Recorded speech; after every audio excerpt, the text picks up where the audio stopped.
Searching for the road to the way back. We don't know our father's going way back. Do you know it? Do you know it? Oh yeah, oh yeah, yeah, yeah, yeah. We the chosen people, you say no way. Your enemies been teaching you the wrong way. Do you know it? Do you know it? Oh yeah, yeah, yeah, yeah. It's the simple things in life, like learning all again. It's the simple things in life, like finding where it all began. Do you know your history? History. Yeah. Do you know it? Do you know it? Oh yeah. Oh yeah, yeah, yeah, yeah. Do you know your history? History. Yeah. Do you know it? Do you know it? Oh yeah. Oh yeah, yeah, yeah, yeah. Do you know it? Tell me, do you know it? Do you know it? Tell me, do you know it? Do you know it?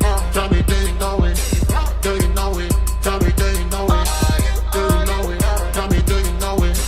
Do you know it? Tell me, do you know it? Do you know it? Tell me, do you know it? Do you know it? Tell me, do you know it? History. Now we going back. He done on my back for sure. When I let the truth go, we gon' let them know. My people on my back for sure. I hold them down.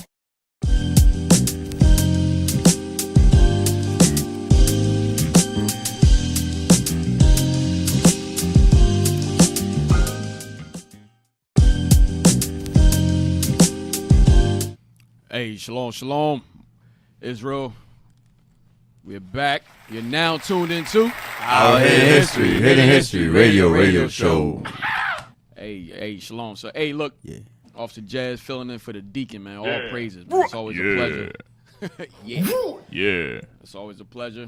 But I might have a little issue right now going on. I got to choose a reader, and I got to choose somebody to read the Bible, and I have to choose somebody to read the articles. Congratulations. You gotta cast lots, officer. You gotta cast lots. Hey, shout out to the leadership wherever y'all are doing the travels, doing the work. All praises, man. Shout out to Deacon Malachi's class yesterday, Sabbath. All praises, all praises. So today. So we're gonna change it up a little bit today. So I'm gonna touch on.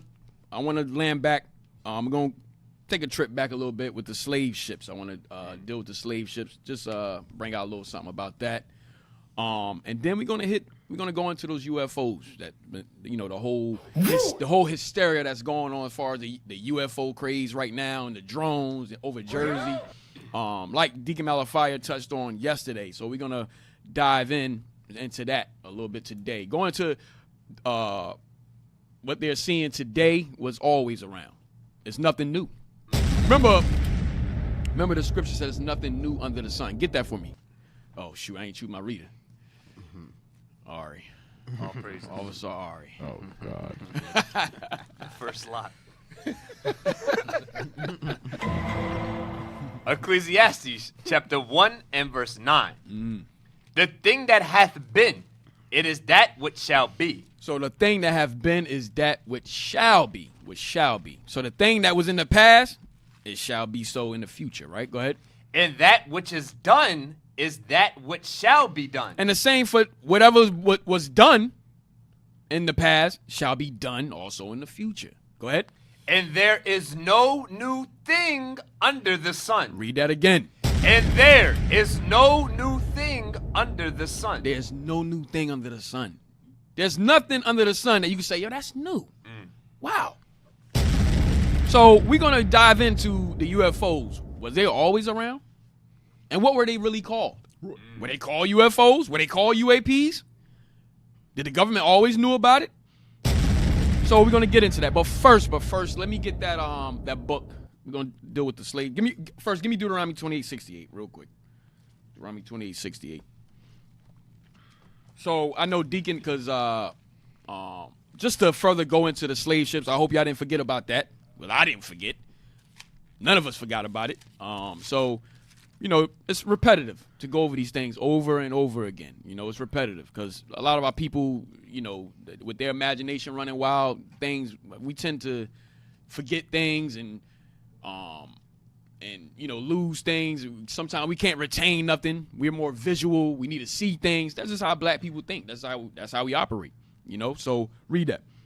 Deuteronomy chapter 28 and verse 68. Read. And the Lord shall bring thee into Egypt again with ships. So Deacon Malafia went in depth in the curses yesterday's class. Okay, he was touching on the curses yesterday's class. I hope everybody took good notes. All right, took good notes. Read it again. And the Lord shall bring thee into Egypt again with ships. So the Lord shall bring us into Egypt again with ships. It's not talking about ancient Egypt, because you don't need a ship to go into ancient Egypt. Right? Go ahead.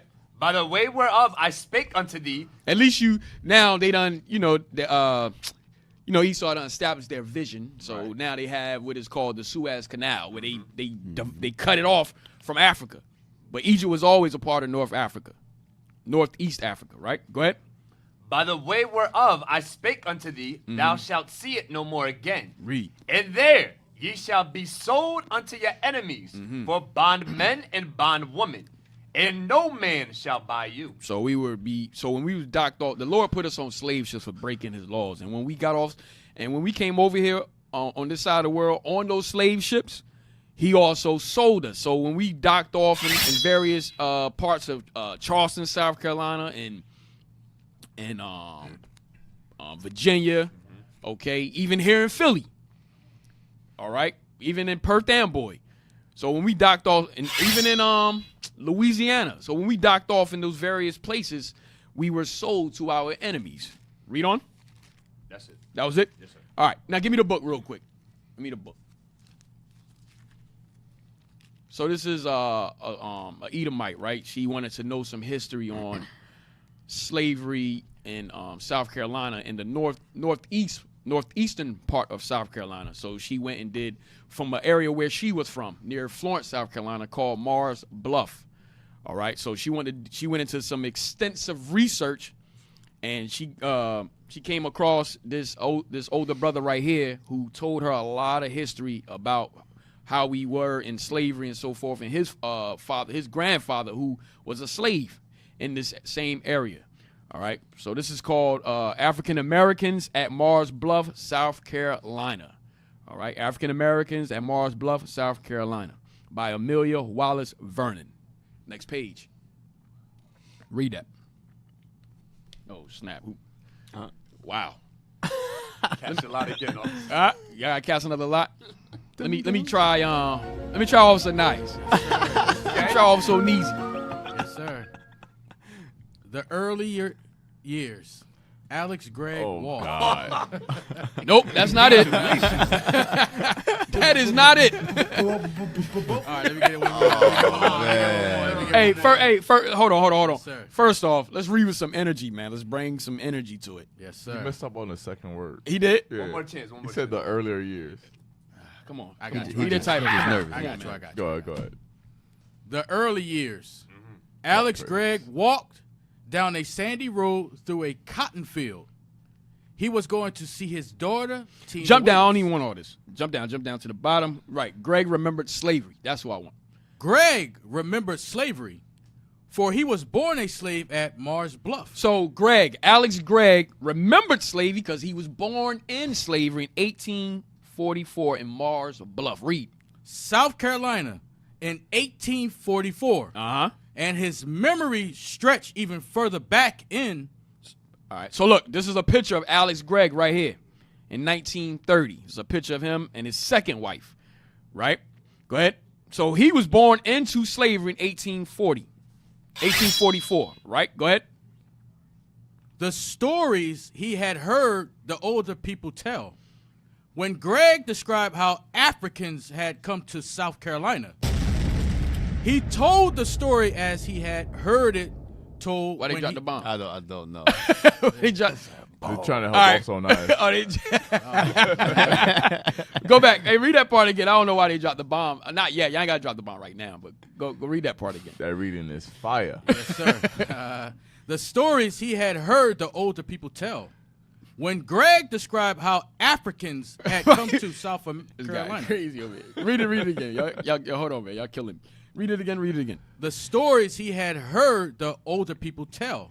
When Greg described how Africans had come to South Carolina, he told the story as he had heard it told when he was a boy in the 1850s. Right. So now, Alex Gregg, who picture we just shown, he told the stories as he heard it from his forefathers in slavery, when he heard it as a boy in the 1850s. Right. Go ahead. When waiters repeated the story. So Waiters is his grandson. Go back to the picture of Archie Waiters. Archie Waiters, the other picture. Come on. So that's his second wife? Well, his Right. first wife died, or he just had That's two his wives? second. Yeah, his first wife. I thought he had, was died. part of the BHI or something. Oh snap! This guy crazy. But this guy. But anyway, this is his grandson. This is his grandson right here, Archie Waiters. All right, go ahead. So you see, he's holding a picture of his grandfather. So his grandfather was telling him the stories when he heard it when he was a boy in slavery. All right, go back. Go ahead. When waiters repeated the story, he told it as his grandfather had told it to him when he was a little boy. So this is called what? Like oral? We called it oral tradition. Yeah. This is what we called it in Africa. We had oral tradition. Nothing's written down. We couldn't read or write. So we had to do it orally, and we would pass the history down to each other, to our generation. All right, to our children. So this is what's going on. Go ahead. Pa say they come from Africa here. So now his grandfather that we showed that's in that picture, he said what? Pa say they come from Africa Pa here. said they come from Africa here. Go ahead. I say. So now, look, the way he's saying it is how his grandfather was telling it to him, right? That's the way he was telling it to him. Go ahead. Well, how you get across the water? So now, this is when he was a boy, Archie Waiter. So he's asking his grandfather, I say, well, how you get across the water? He say, come by boat, boy. He said, that's how he says. He's like, look, we come by boat. He let you know we came on a slave ship. Dang. That's what he's telling him. He read it from the read Paul said again. Pa say they come from Africa here. Paul said they come from Africa here. Go ahead. I say, well, how you get across the water? But damn, Paul, how you get across the water? If you come from Africa, go ahead. He say, come by boat, boy. Well, we come by boat, boy. Just like that. Go ahead. A slave ship. Go ahead. I say, come by boat. How long it take you? You got to read it as a question.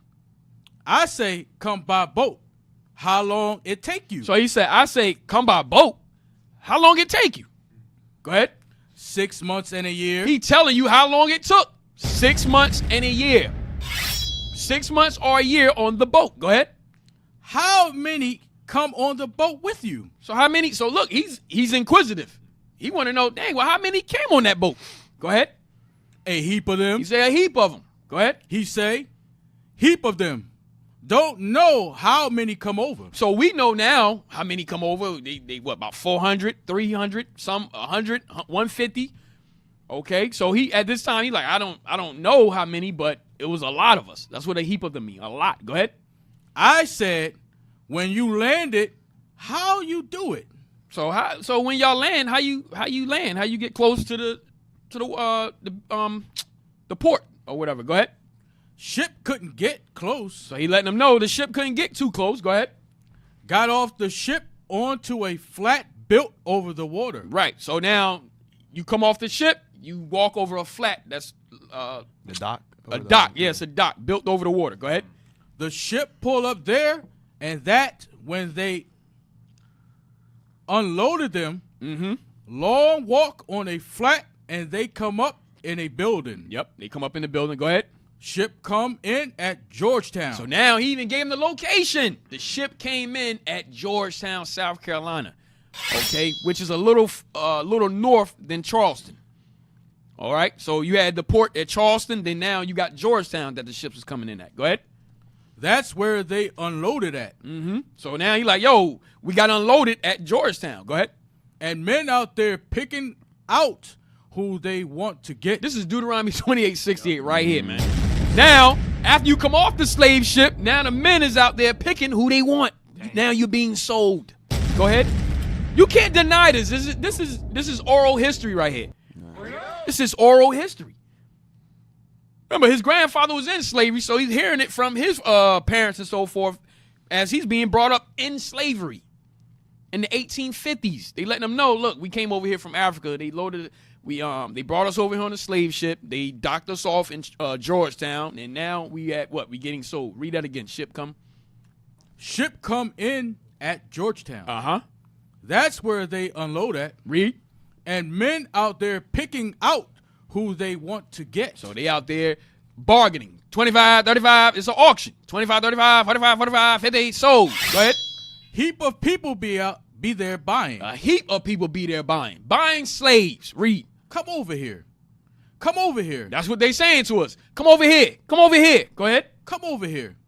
Just like that. And buy them out. And buy them out. Just like that. Hey, come over here. Come over here. You. I want you. Get over here. And now you bought. Go ahead. He say about 3 shiploads of them people come over here that he know of. Hold on. He giving you how many ships he know of. Read that again. He say about 3 shiploads of them people come over here that he know of. So his grandfather knew of only three slave ships that he personally know of. Go ahead. That came into Georgetown. Read. And I say, how long the ship was. So he's very inquisitive. He like, well, dang, how long was the ship? Go ahead. He say, well, it take most a day to unload it because upstairs go ahead. And downstairs the ship. There's a top dock and there's a lower dock. Dang. Probably the women was on the top dock, probably the men on the lower dock. He said that ship took all day to unload, meaning there was hundreds of people on that slave ship. Remember, these is just 3 of them that he know of. Go ahead. Waiters stopped talking like his grandfather. So remember, he's talking just like his grandfather related to him. Right? Go ahead. Georgetown dock was where they unloaded them. And the mule and the wagon hauled them here. To where? Mars Bluff. Mars Bluff. So Georgetown dock is, so now he's just talking now. Not like his grandfather, how his grandfather told it to him. He's saying Georgetown dock was where they unloaded them, and the mule and wagon hauled them here to where? Mars Bluff, South Carolina, which is right outside of Florence. Right outside of Florence, South Carolina. Go ahead. Some of them drive the mule and wagon down there. Mm-hmm. Bring them back. Mm-hmm. When they get where they're going, Pa say the boss will tell him to call him boss. So he like, look, you call me boss. This is when they change our name. You know what I mean? So all of this is happening at the same time. They give us a new name, and then they say, yo, call me boss. Don't call me nothing else. Damn. That's it. I don't want to hear no other name come out your mouth but boss. Go ahead. And to call the boss's wife Missy. And you call my wife Missy. You hear me? Don't you call her no other name but Missy. You call me boss, you call her Missy. Go ahead. Call him boss and his wife Missy. Mm-hmm. That what he tell me, that the way it is, man. You ain't got to read it. Read it again. You reading it? Why you reading it chopped up like that? My bad. He trying to read it like he's saying it. Go ahead. Just I read think I it. see how he actually reads it. Wow. Come on.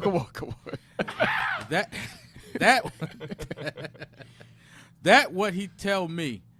That the way it is, man. So he like, yo, that's what my grandfather told me. That's just the way it is. At that time, that's just the way it was. All right, that's how it was. We came over here on a slave ship from Africa. We got unloaded.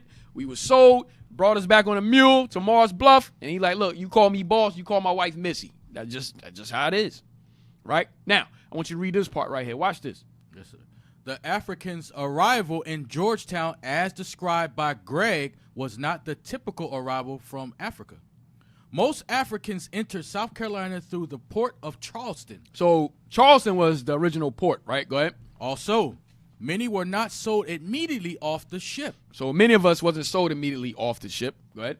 but were held at and made more presentable before sale. Right, so we was made more presentable before the sale. So they had to wash us up, hose us down, make sure we was clean, make sure we was presentable to put on the auction block, to be sold. Make sure we getting fed. 'Cause remember, when Deacon was bringing out, when we came off those slave ships, we was malnutrition when we came off the slave ship. We barely could walk when we came off the slave ship. Remember, we was close together. We was close together. I forgot what it's called, where your muscles Atrophy or something like that. yeah, atrophy, where your muscles get all locked up and stuff from being at one position. That's how we were, right? So now, once we got off the slave ship, they put us in what is called like a barracoon. All right, it's like a little prison or whatever to get us presentable and ready to be able to be sold. All right, so that means, guess what? We got to get fed and so forth.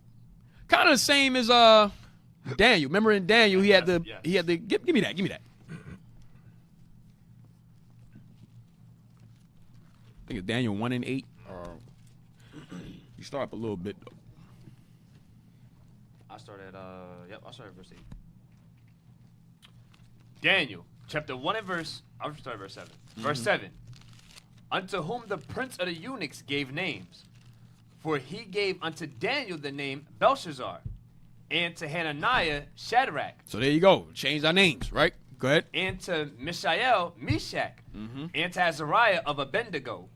But Daniel proposed in his heart that he would not defile himself with the portion of the king's meat, nor with the wine which he drank. Therefore he made request of the prince of the eunuchs that he might not defile himself. Right. Defile himself with the king's meat. Why? Because guess what? You got to get presentable to be before the king. So that eunuch was responsible for making sure that those that he was over had to be look their best to be presented before the king. Go ahead. Now God had brought Daniel into favor in tender love with the prince of the eunuchs. And the prince of the eunuchs said unto Daniel, I fear my lord the king, who have appointed your meat and your drink. For why should he see your faces worse liking than the children which are of your sort? You see that? Why? Because we was malnutrition. We were malnourished. So now the king, he's saying, the prince of the eunuch is saying, look, why should the king see your face more slimmer than the others? Go ahead. Then shall ye make me endangered my head to the king. So it's going to look like I'm not doing my job. Read.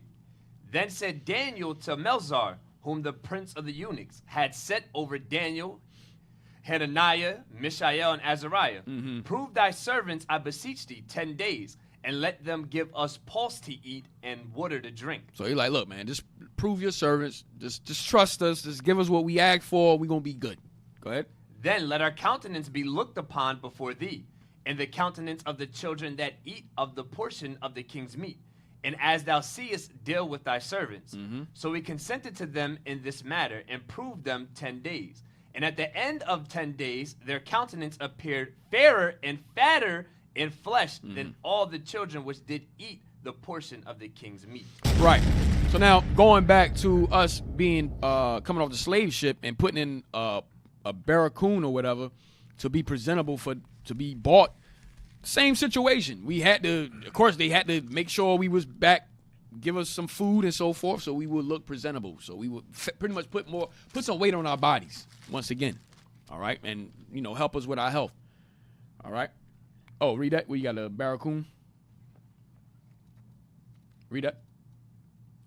A barracoon, a corruption of Portuguese, so on and so forth, is a type of barracks used historically for the interment of enslaved or criminal human beings.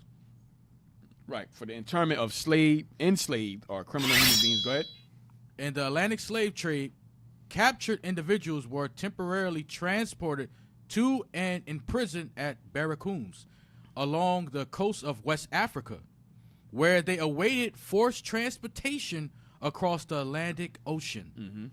A barracoon simplified the slave trader's job of keeping the people designated for destined, for slavery alive and in captivity. He made sure that said designated. Go ahead. With the barracks. The barracks. Sorry. With the barracks being closely guarded and the captives being fed and allowed exercise. You see that? That was the whole purpose. That was the whole purpose. A barracoon simplified the slave trader's job of keeping the people destined. That slave trader is like the prince of the eunuch. A barracoon simplified the slave trader's job of keeping the people destined for slavery alive and in captivity, with the barracks being closely guarded and the captives being fed and allowed exercise. So they can get mobile again. All right? Damn. Read that. The barracoons varied in size and design, from small enclosures adjacent to the businesses of European traders to larger protected buildings. The amount of time enslaved persons spent inside a barracoon depended their health and the availability of slave ships. Right. So it depended on their health and availability of slave ships. Go ahead. Many captive enslaved individuals died in barracoons, some as a consequence of the hardships they experienced on their journeys, and some as a result of their exposure to lethal European diseases. So we was getting diseases from Esau. All right. They brought those diseases. All right. So let's go back to the book. Those barracoons today is the hoods. Damn. Because we're allowed to, eat. The only time we come out of those barracoons or the hoods is to go get jobs from Esau, which is basically them prepping us for us to work. And then it says it was secured with security, meaning they have the cops in our neighborhood and make sure we stay in the hoods. Because if we go into a white man's neighborhood, what happens? They lock us up or they charge us with something. We drive around there or whatever. So that's what it reminds me of. Right. Modern day barracoons is the hoods today. And they call it redlining. Yep. Hey, bro, Officer Akeem, I was about to say, to your point, like you said, the hoods, I remember we went to the old block blitz, and they had these long, tall gates. And we thinking it's to protect them in there, but they was like, no, this is to keep us trapped inside. Yep. They have a system of security guards. You have to get clearance to get out and come in. Yep. So you said it's to keep them confined. Keep in them in there in the hood. Let them kill themselves. It's secured. It's to keep them in the barracoon, the modern day barracoon today. Right. Also, y'all can. You know what that sound like too? Like if you look at barracoons, barricaded coons. Yeah. Oh shoot, yeah. Barricaded coons. Damn, I like you, man. Yeah. Hey, yes, somebody asked on the comment, what is pulse? Is it vegetables? Yes, pulse is like a vegan diet. Yeah. It's like a vegan diet, pulse. Yes, vegetables. Yep. All right, let's go back to the book real quick. Greg's story seemed to be of a time when the demand for slaves was so great that buyers competed for them as they disembarked. Go ahead. Although Greg's story is atypical, it is important, for it is the only one of its kind known. So she says atypical, but it's important. It's the only story important. And no, she said all other stories about the arrival of Africans at Mars Bluff have no. Said although Greg's story is atypical, it is important, for it is the only one of its kind known. Go ahead. Because she's getting it directly from someone that went through it. That's why. Go ahead. She's not hearing this from, Esau write their books and their histories and so forth. Nah, she's getting this directly from someone that actually experienced this. Yep. Go ahead. All other stories about the arrival of Africans at Mars Bluff have been lost. Right. That's the thing, the point. All the other stories of Mars Bluff have been lost. Right? Go ahead. So the fact that she found a brother whose father was an actual slave and able to tell this story, she's like, oh snap, this is one of its kind right here. Go ahead. No one recorded the lives of Mars Bluff slaves in the early days of the settlement. Go ahead. On the other hand, the lives of European American settlers at Mars Bluff were... go to the next page. Let me see. Next page. What I want. What page is this? Go up, go up. I just want to get to the points here. Go to the next page.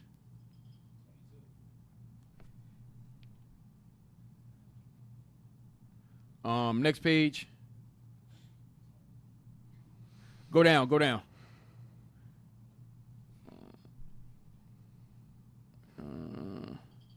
Next page.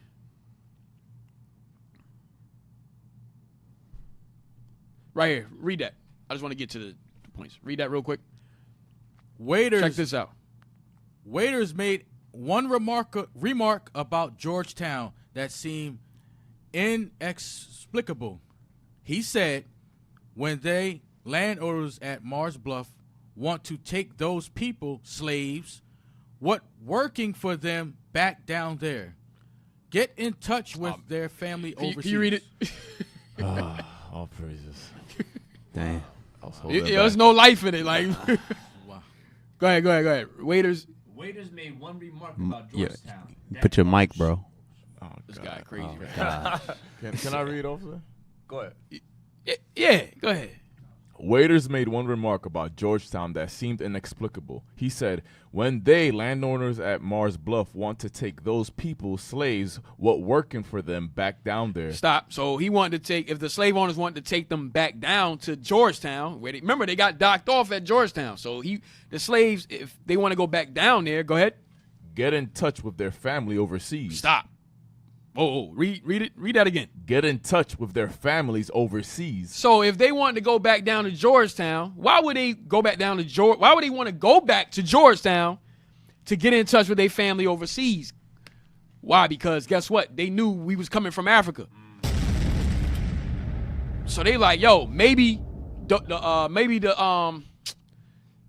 of our people that's being brought over as slaves now, maybe they have some type of recollection of what's going on with my family back home. So the slaves, we wanted to go back to Georgetown to see if anybody knew that just docked off, Their family over there. know about our family back home. Read it again. When they, landowners at Mars Bluff, want to take those people, slaves, what working for them back down there, get in touch with their families overseas. Over in Africa. Watch. Go to Georgetown to find out about the people down there. You get in touch with them. So the only way to find out about our family back in Africa, because we came over here on slave ships, is those that just got dropped off. So we like, yo, okay, well, let's go back down to Georgetown to see how our family doing back home in Africa. Damn. Because they just got dropped off. Maybe they know our family. Read on. What was the meaning of that statement? It seemed So now the Edomite, she like, damn, what was the meaning of that statement? Because remember, he just told her that. He just came out and said it. Like, yo, yeah, they want to go back to Georgetown to find out about family back home in Africa. So now she thinking like, what was the meaning of that? Go ahead. It seemed impossible that Mars Bluff slaves would have expected to make contact with their families in Africa by going to Georgetown. Yo, our people think that today. Our people think it's impossible that we did something like that. So she's like, yo, that's impossible that they would have thought to figure out about their family in Africa from slaves that just got dropped off. Go ahead. But actually, there would have Our people think like that right now. Like, there's no slave ships. It's impossible that we even came over here on ships, on slave ships. Go ahead. But actually, there would have been a possibility. So she like, yo, but there would have been a possibility that may have happened. Watch. In the Georgetown area, where the concentration of Africans was so great, it would have been possible for a new arrival from the same place in Africa to bring news of a family in Africa. You see that? So a new arrival coming, like, damn, they may know my father, or they may know my brothers and sisters back home. Read on. In fact, any person of the same ethnic group was considered their people. You see that? So we even knew we were with the same tribe. We knew, like, yo. So if we asked whoever, if we went back down to Georgetown and that person say they were maybe Igbo or whatever tribe, we like, yo, do you know my family? Mm-hmm. They may have had the answer. They may have had the answer for you. Yeah, I know so and so. They doing good. They doing well. They asked about you. You know what I'm saying? Go ahead. So it was reasonable for Mars Bluff slaves to hope that a trip to Georgetown would help them get in touch with their people in Africa. They might not be able to send messages back to their homeland, but they would they could get news of general sort about their ethnic group in Africa. You see that? So we could go back to Georgetown, and whoever was dropped off, new arrivals, we could ask them about our particular ethnic group and see how our family was doing, and possibly get some type of connection back to our family back in Africa. Go ahead. Hey, officer, that's the same thing that Jeremiah sent Baruch for, to talk to the captives that were brought to Babylon. So he was giving them word from Jeremiah on what to do when they was in Babylon. Damn. Build ye houses, all these things. So the same stuff he was doing. Same stuff. All praises. I was just going to ask you, because like it says that, oh, my fault. I was going to ask you, like it says, they're going to go to get in touch with their people, and they knew that their ethnic group would be coming. So would this be a way as well to prove that Esau knew who they were getting from Africa? Yes. He was from that Yes. same family line as well. Say like if I, for example, if I'm a use us coming from, I say Igbo, the so-called Igbos, right? So if I'm Igbo and I just got dropped off here at Georgetown, possibly they getting Igbos. They as getting well. more Igbos Yep. and bringing them over. So I'm gonna like connect, like damn, they getting us from the same area. So I'm gonna see if they know my family, if they knew, So that's what was going on. Yep. Read on. No We almost doubt- done. We almost done. That's all, and then that's all I want. Then we could get into the UFOs. No doubt, very few African Americans at Mars Bluff were African born. Still, that statement from waiters that slaves at Mars Bluff wanted news from their families in Africa seemed to suggest that some people at Mars Bluff were African born. While people at Mars Bluff were yearning for news of their families in Africa, according to Herskovitz, there was a similar yearning for contact with family members in America. Damn. So back and forth. It was in Africa. We wanted to know what was going on with our family members that was taken. Vice versa. But the only thing is, we couldn't transport. We couldn't send a letter. So we just had to hope that they doing okay. Right. Go ahead. The people of Dahomey prayed that the white strangers who carried their relatives off to America would bring them news of those relatives. They also prayed. Wait. Whoa. Read that again. The people of Dahomey prayed that the white strangers who carried their relatives off to America would bring them news of those relatives. So back in Africa, we was even hoping that the slave traders could tell us something about our relatives that they took. Maybe they did tell us, and maybe they didn't, but we was hoping that they could tell us something. Go ahead. They also prayed that the Americans bring the cloths and the rum made by our kinsmen who are there, for these will permit us to smell their presence. That's how deep that thing went. Damn. No, bring a piece of cloth or something from them. So check this out. That's heavy what you said. Letting you know they got us from the same. They was going back, right? So think about it. I can take a piece of clothing or something off, I'm a slave here in America. I take a piece of clothing off of me, and I don't know, whatever scent, my scent or whatever, and I can go back to Georgetown to the slave traders and hope and give it to them to transport back over, and hope that it can reach to my relatives back home to let them know I'm okay, So that's what she's saying, which is heavy. Hey, Officer Jazz, that same thing what you're bringing out here in this article, that's part of the curses. Yeah, In Deuteronomy 28, if I could read that, verse 32. bring it up. Okay, let's read that You sure real you quick. want him to read? No, he's going to read. Okay. All praise. I tried. I got better. Let's read that. Deuteronomy 28. Now, Yes, these sir. are the curses like Deacon Malachi was going over. These curses are generational, all right? So let's read that. Deuteronomy chapter 28 and verse 32. Yes, sir. Thy sons and thy daughters shall be given unto another people. Now it says, thy sons and thy daughters shall be given unto another people. Because now, like what you said, Officer Jazz, the sons and daughters could be over here and the parents could be back in Africa. Yep. Or vice versa.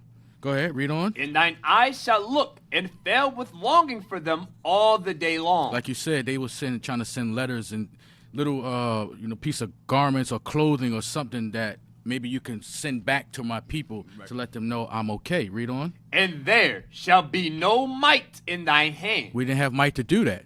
Like you said, some of those, they're not going to give the slave master going to say, hey, yeah, transport this back to Africa to let these people know that your people still so forth and so forth. Go ahead, read on. Listen.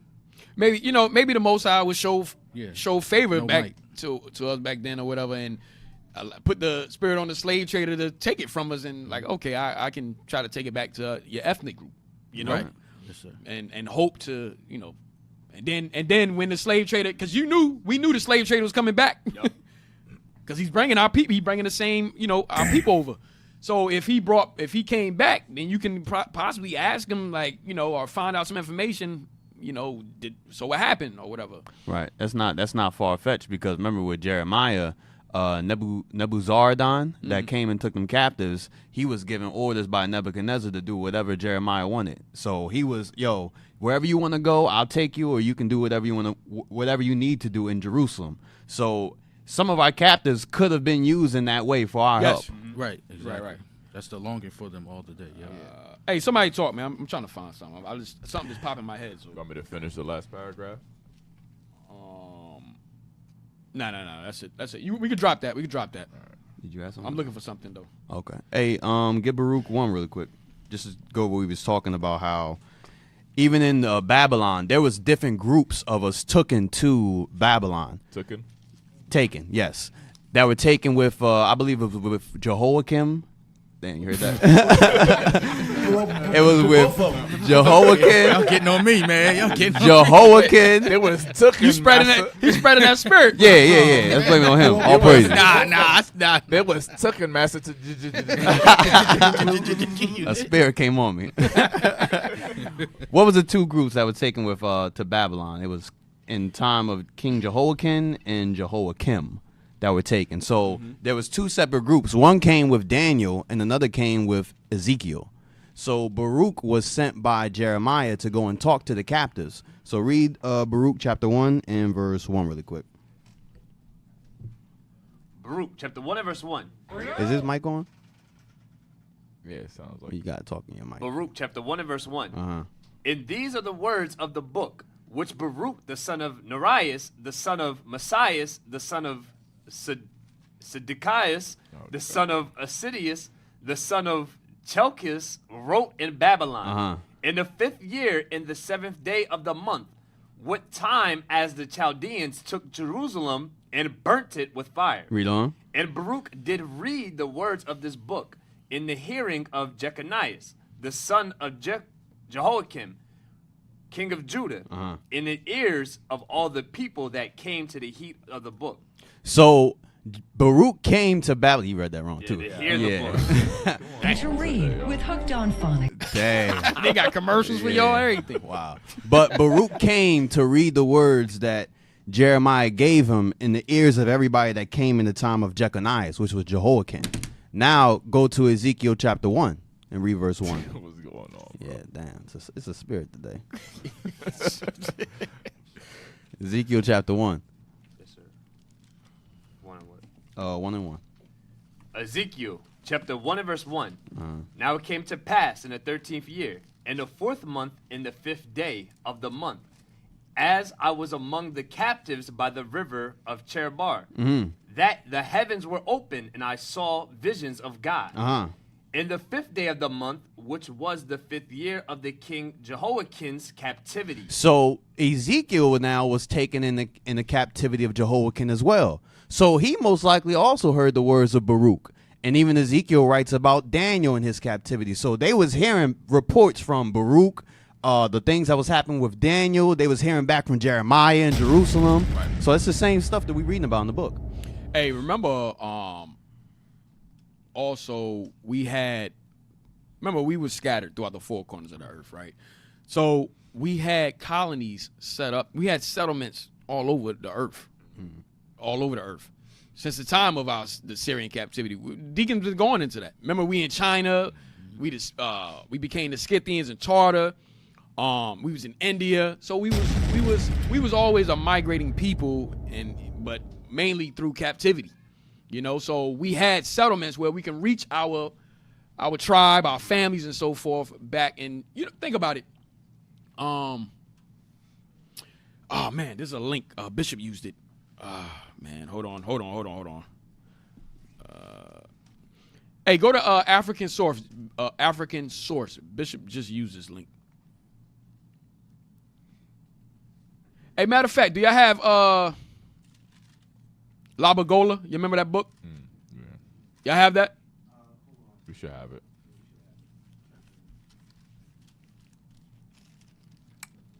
It's the blue book. Go ahead if y'all got. Yeah, while you're waiting. Go to Jeremiah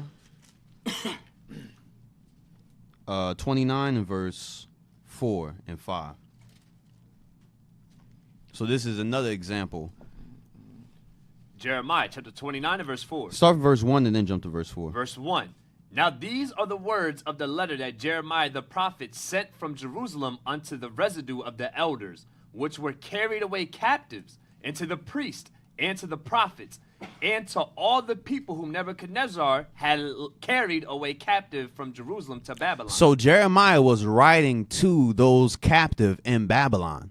So he was actually sending Baruch and say, yo, say this to them because they're waiting to hear word from us in Jerusalem. Jump to verse 4 now. Verse 4. Thus saith the Lord of hosts, that God, the God of Israel, unto all that are carried away captives, whom I have caused to be carried away from Jerusalem unto Babylon. Read on. Build ye houses and dwell in them, and plant gardens and eat the fruit of them. Because they didn't know what to do in that captivity. Not everybody knew how long or understood how long they was going to be in that captivity. Daniel and a few others understood by reading the letters of Jeremiah, like you read in Daniel 9. He said, I understood by the word, by the books of Jeremiah, that we was going to be here 70 years. So they was getting reports back and forth from the different prophets in their homeland. Right. All praises, all praises. Hey, remember Jeremiah didn't go to Babylon. Right. So how were they knowing what was happening? Exactly. Right? We were sending letters to and fro. Go ahead, hey, go to the next page. I want to see something. Next page. Hey, read this real quick. The highlight. I just want the highlight. For Benai Ephraim are very pious. My people observe the biblical laws to the letter. The Benai Ephraim. Now, give me the map. We always use this map. Alan H. Gabi, the map, the red lettering. The one in Africa. Yep. Yeah. Blow it up. So you see the Benai Ephraim right here. Right here. Yeah. That's Benai Ephraim. Slave Coast, Gold Coast. Right. That's Nigeria. The so-called Yoruba today. Right? Benai Ephraim, Northern Kingdom. Right? Now go back to the book.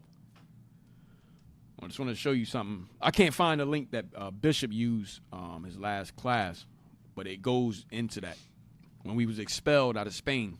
Now go to the next page. We went down to Africa. Yes, right here at the bottom. Start at the bottom real quick. Our rabbis teach us that our people left Judea after the destruction of the temple and came to Africa. So our rabbis teach us that our people left Judea after the destruction of the temple and came to Africa. Luke 21:24. Go ahead. It is easy to say came to Africa, but consider the difficulties of traveling in those ancient days across water and deserts without good means of transportation. Mm-hmm. We traveled to Morocco and lived there many generations. Then, because of persecutions, we had to leave instantly. Read. Without warning, and we lost all that we had acquired during those years, wealth, property, and stock. We crossed from Morocco directly south over the Sahara Desert, another stupendous undertaking. The story goes that children were born and grew to be men and women and died, and that their children grew up and had children before we finished that great journey across the Sahara, south of Morocco. So we talking about a couple like centuries. This is years in between, right? Go ahead. Finally, we reached the famous town of Timbuktu, the oldest city in Africa. It has never been made clear whether we were a great number or whether we had dwindled to just a few families when we reached Timbuktu. But the rabbis say that we are now only a feeble remnant of our people. Right. I can't find the articles. It's africasource.com or whatever. But my point is, we knew that we had our people down there. We didn't just travel down into the interior of Africa not knowing where we was going. We understood we had people in Nigeria and so forth. Right? So we understood we had people in Nigeria, we had people over in and even when we went to Morocco, we understood we had people in Morocco. That's why we went all the way to Morocco. Okay, because we had establishment there already. Remember, we was in Spain. From the beginning, we was in Spain. Remember, Paul said, look, I'll come to you guys, and I'm going to try to come to y'all in Spain. Because we was there. So when we when the destruction happened, we flee to these various areas, but mainly Africa. Oh, you got it. Oh, all praises. Oh, post it up. Okay, awesome. Me, Dad. Pull it up, and then we're going to get into the UFOs, man. Trying to leave with a bang, yo.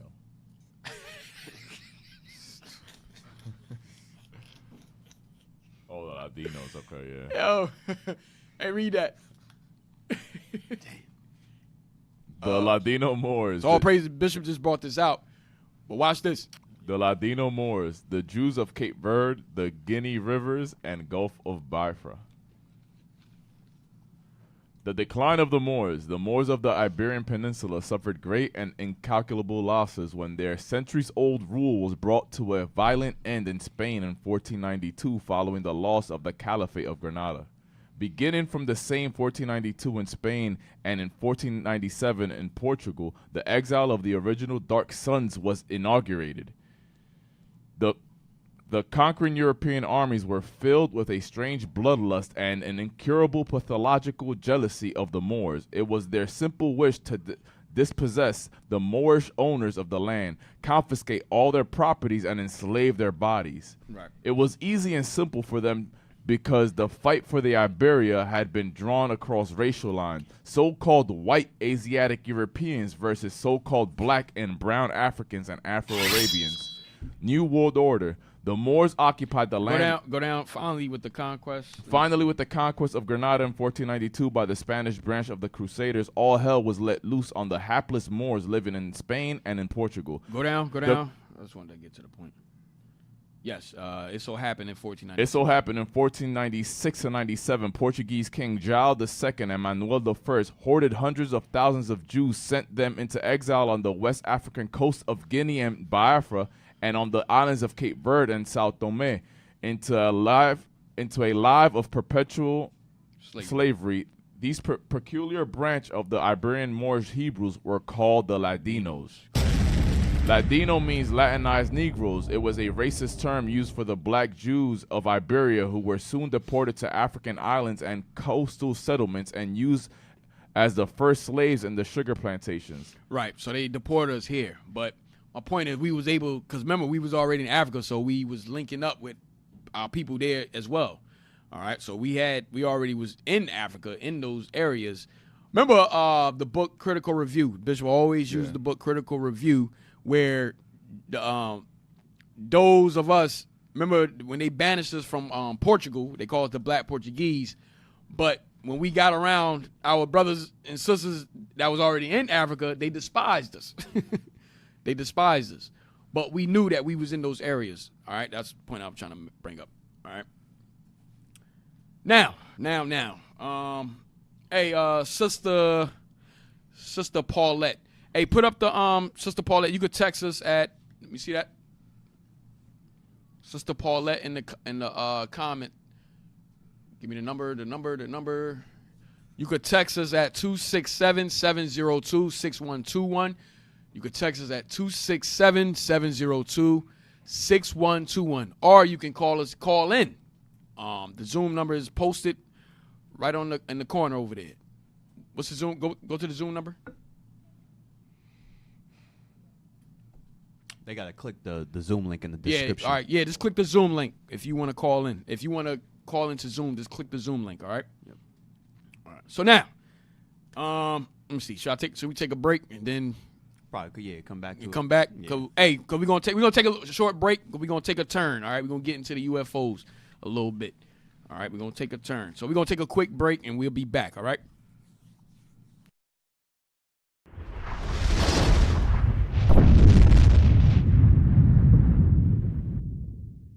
Second Ezra, chapter 15 and verse 28. Behold, an horrible vision, and the appearance thereof from the east. Because we read earlier about Armageddon. All these things that's taking place is going to happen in the Middle East, the so-called Middle East. That's where all this is going to pop off. That's when World War III takes place. That's where the nations come together and go to war. That's what we're looking for. That's what we're waiting for. That's what we're anticipating. Go ahead. We're the nations of the dragons of Arabia. The nations of the dragons of Arabia. Right now, the Israelis are destroying and bombing the hell out of the Arabians. And they're getting pissed off. And right now they're taking it, they're getting destroyed. The men, the women, the children, they're getting flattened by the Israelis and the American alliance, the American assistance they're receiving. But be mindful, understand that all these Arabs, of all these Muslim factions, whether it be Shiite or Sunni, all these Arab nations eventually, according to prophecy, are going to come together and they're going to fight back. It's going to spark our revolution. It's going to spark our deliverance. 6, 5, 4, 3, 2, 1. من النهار إلا البحر الأرض اللي أرض اللي من النهار إلا البحر الأرض اللي أرض اللي من النهار إلا البحر الأرض اللي أرض اللي من النهار إلا البحر الأرض اللي أرض اللي Jerusalem's a burdensome stone. Should have left the people alone. When Christ come back to sit on the throne, it's over and done, your people are gone. Come on, watch your back with all this bombing going on in Gaza. You might be shopping in the mall and they blow up the plaza. These Palestinians, they lost their children and their mama. How they gonna deal with the trauma? They gonna turn into Obama. They waging jihad, a holy war is now emerging. It's gonna get crazy like that movie when they started purging. When they retaliate, you know they getting down and dirty. Vengeance in their eyes, they thirsty, they ain't showing any mercy. People ask me how I feel when I see all this killing. I tell them this is Bible prophecy you see fulfilling. I ain't worried about a thing, me and my people chilling. All of this is vengeance from God for evil dealing. These people enslaved us and shamed us, and now we know historically how they changed us. So when we say that we the real Jews, they hate us. That's why we waiting on our God to save us. They gave us religion and white man Jesus, sex, guns, and drugs to try to please us. We showing people the truth and now they believe us. Now that we are awoken, they'll never deceive us. Praying. غير على الأرض سوف يأخذ الأرض الله غير على الأرض سوف يأخذ الأرض Jerusalem's a burdensome stone. Should have left the people alone. When Christ come back to sit on the throne, it's over and done, your people are gone. Come on.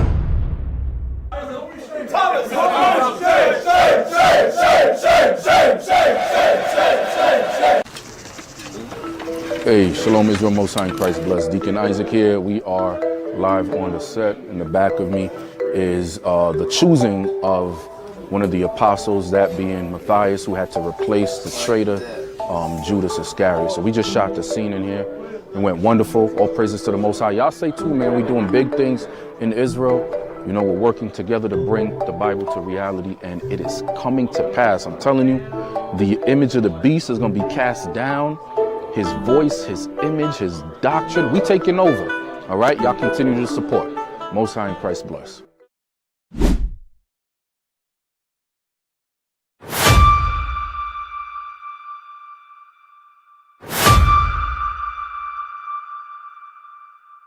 ¿Qué traemos a la mano? ¿Una pistola? ¿Una navaja? ¿Qué traemos a la mano?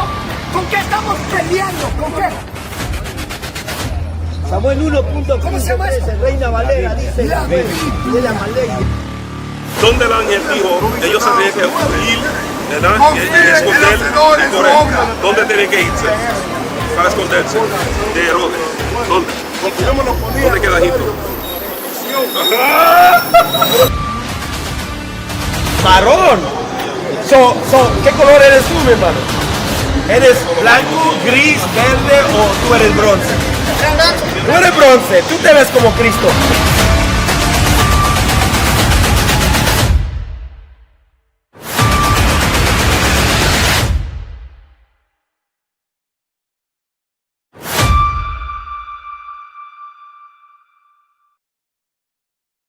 And I will make them one nation. See, a lot of you don't understand nationality. You don't understand that this is nation time.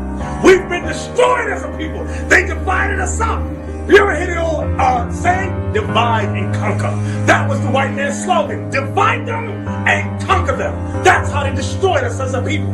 But in these last days, Christ is doing what?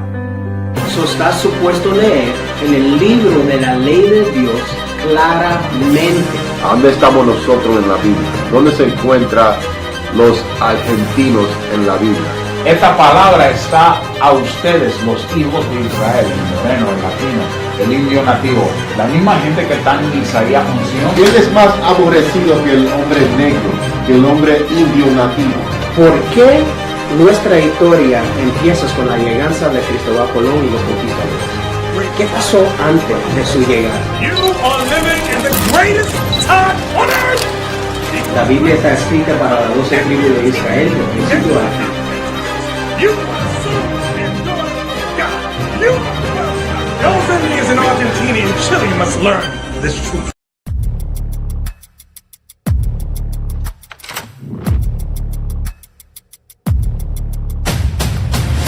To be effective, you must be selective, meaning you must monitor your friendship.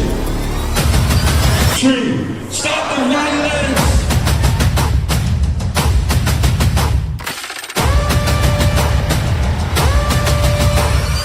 If you want to end all these society ills, you're going to start with family. It's not going to be TV families. If persons look at any other part of your body rather than your face first, then you're probably not dressed modest.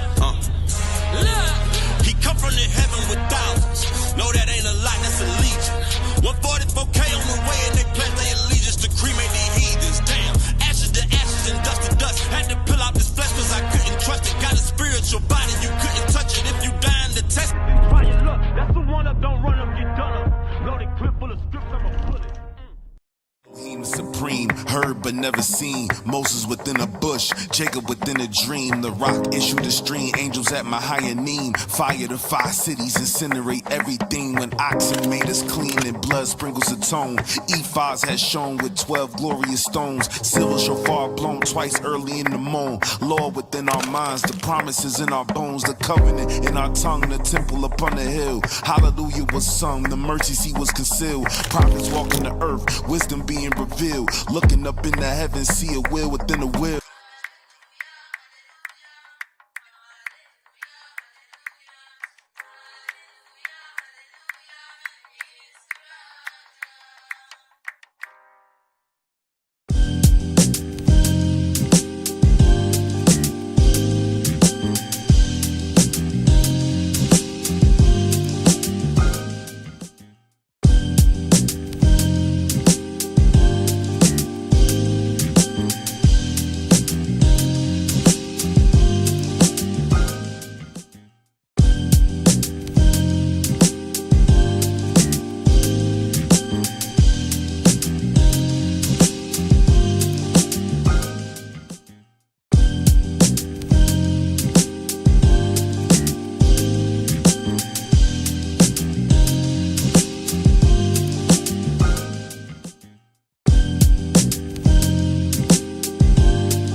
Hey, Shalom, Shalom, we back.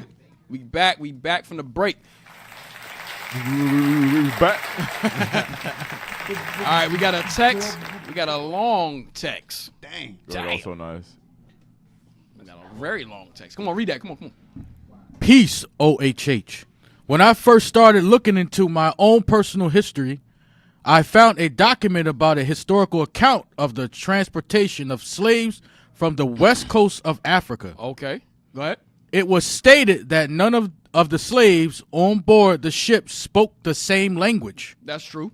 Go ahead. There was an uproar when they brought them to the top of the ship because everyone was afraid. Mm-hmm. It was said one woman started to sing, and all the soon-to-be slaves who didn't speak the same language understood that song and stopped. Damn. What? Hey, listen. When y'all say stuff, when y'all make statements like this, please post the document. You got to post that document. Go ahead. And at that moment became somber, realizing and accepting what inevitable fate lies for them. Go ahead. As if it had been a song told from generation to generation, now becoming manifestation. Oh, that's bad. Bro, you can't just put that up there. Send in that long text and don't produce the document. Yeah, man. Repent, man. You gotta prove it, bro. You gotta prove it. Our sister, just please send us the document if you can. Should it text message or like email? Or email. What should they? Email. You can email at iurc.philadelphia@israelunite.org. Or just text the document or here. Text it. Or you can one. text it Yeah. where you get it from. Either or. All right. Dang, that's bad. That's bad. All good. praises. That's good. All right. Hey, so now we about to get into the UFOs, so-called UFOs, and the whole drone conspiracy that's going on right now. Deacon Malafia touched on it yesterday, so I'm about to lamb back a little bit. Hey, so give me some drone footages and so forth. What's going on? Give me what y'all got? Yeah. So these is what's been happening in Jersey. Right, this happened in Florida. When was this?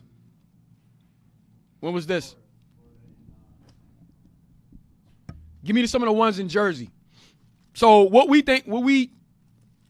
possibly going on is that a lot of it is chariots, but they trying to mix these drones in to look like they're chariots. That's what they're doing, to make them look like they're chariots as well. So it can calm down the hysteria that's going on. Right? So everybody like, oh, look at those drones. They're drones. Nah, those chariots. Those are chariots mixed in. Those are chariots, but they mixed in those drones to throw you off. That's what they're doing. All right. Like Deacon was bringing out yesterday, it's called a red heron. Red heron. Okay. Oh, Deacon just said something. What's that? He said download the video of the Tucker Carlson joint. You got it. Yeah, I will. All right. Hey, so we're going to dive into what's happening, and we're going to show you that, look, this has always been happening. Remember, we brought the scripture, there's nothing new under the sun, all right? So these chariots that's been being seen all over the U.S., the country, and so forth. Give me that in Zechariah 5 again.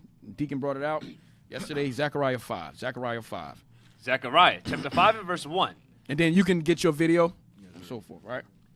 Zechariah chapter 5 and verse 1. Uh-huh. Then I turned and lifted up mine eyes, and looked, and behold, a flying roll. A flying roll. We got a document from 1947 when they actually called it a flying roll.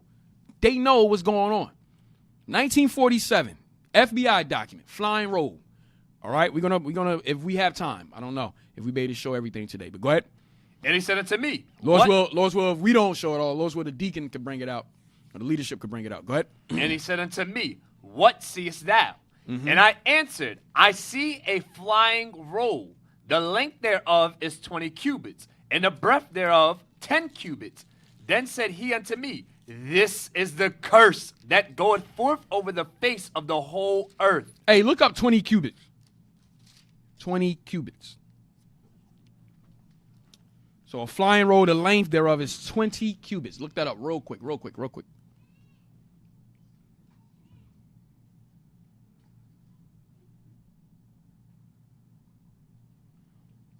Y'all got it?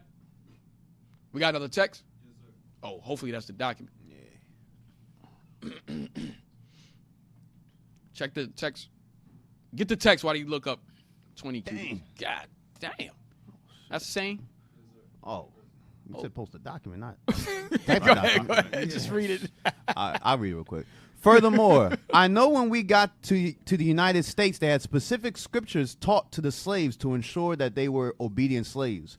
Also, the Bibles that some of the slaves were allowed to have that were doing some of the teaching were heavily modified and removed any mention of captivity or freedom from captivity.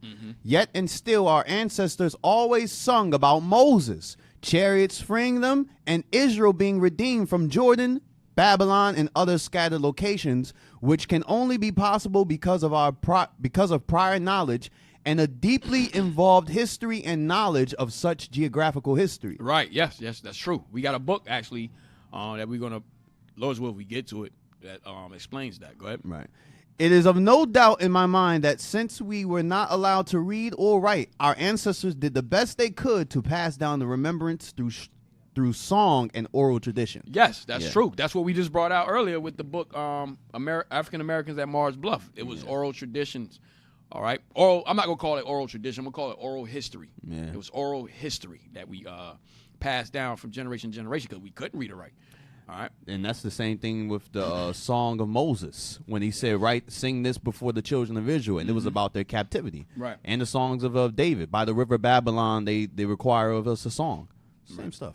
Hey, also, Jazz, that book, that statement that brother made, that's what Bishop be bringing out in that book, The Negroes and the Jews. Right. That talks about they don't sing about the African rivers, but it's always the Jordan, so forth and so forth. Yeah, that's the book I'm talking about. If we get to it, hey, give me the scripture where it said that if your children ask you what you mean by these. Jeremiah 16. Yeah, get that real quick. Because your children's gonna come to. Somebody brought this out in the class on the radio show. I forgot what radio show it was. But if your children's gonna, it might not have been, it might have been in the classroom or something. But if your children are gonna come to you and ask you questions, just like we read about Archie Waiters, how he was so inquisitive of asking his grandfather the questions about the slave ships. All right, so a lot of this is where it was passed down through oral history. Yeah, that one is in Deuteronomy, but it's another one in Jeremiah.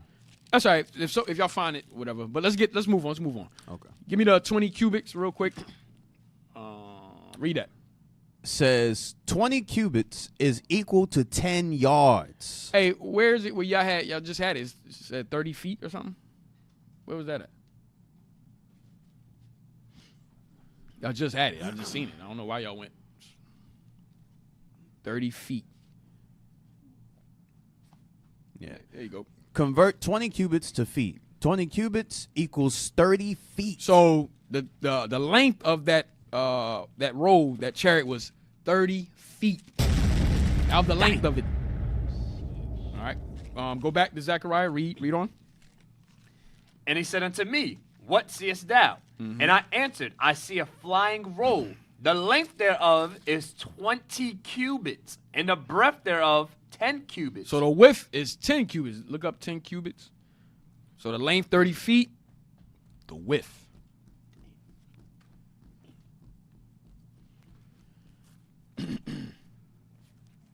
Come on. 10 cubits, man. Y'all use the same 15 feet, 10 cubits, right?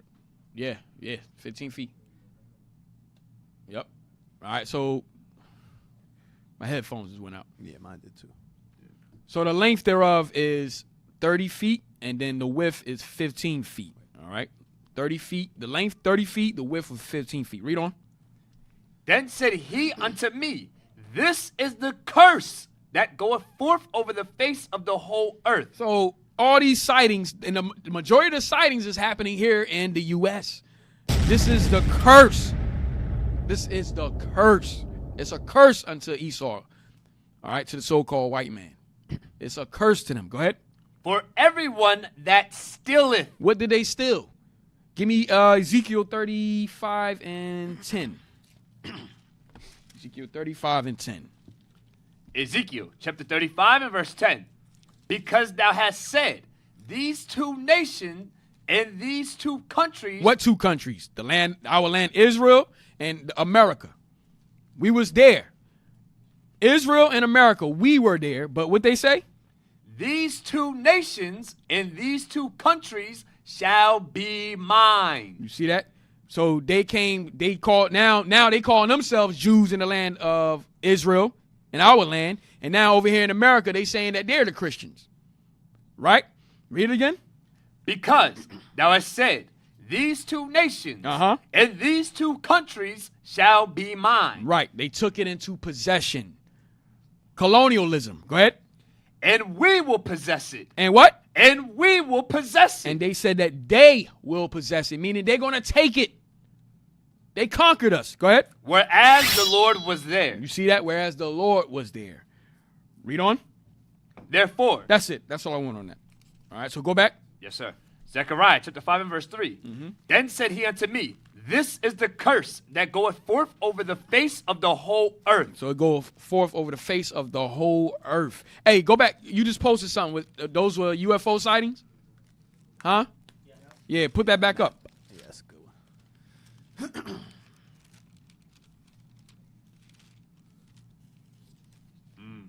Look what the majority of the sightings are. First and foremost, over at where? Here in Babylon the Great. And then you got, what's that? That's the UK, Ireland? Yeah. And so forth. That's where Esau is at. Okay, but majority of the sightings are here. Read that again. Then said he unto me, this is the curse that goeth forth over the face of the whole earth. Read. For everyone that stealeth shall be cut off, as on this side, according to it. Read. And everyone that sweareth shall be cut off, as on that side, according to it. Verse 4. I will bring it forth, saith the Lord of hosts, and it shall enter into the house of the thief. Who's the thief? Esau. Who's the thief? Give me Micah 2. Micah chapter 2. Micah chapter 2 and verse 1.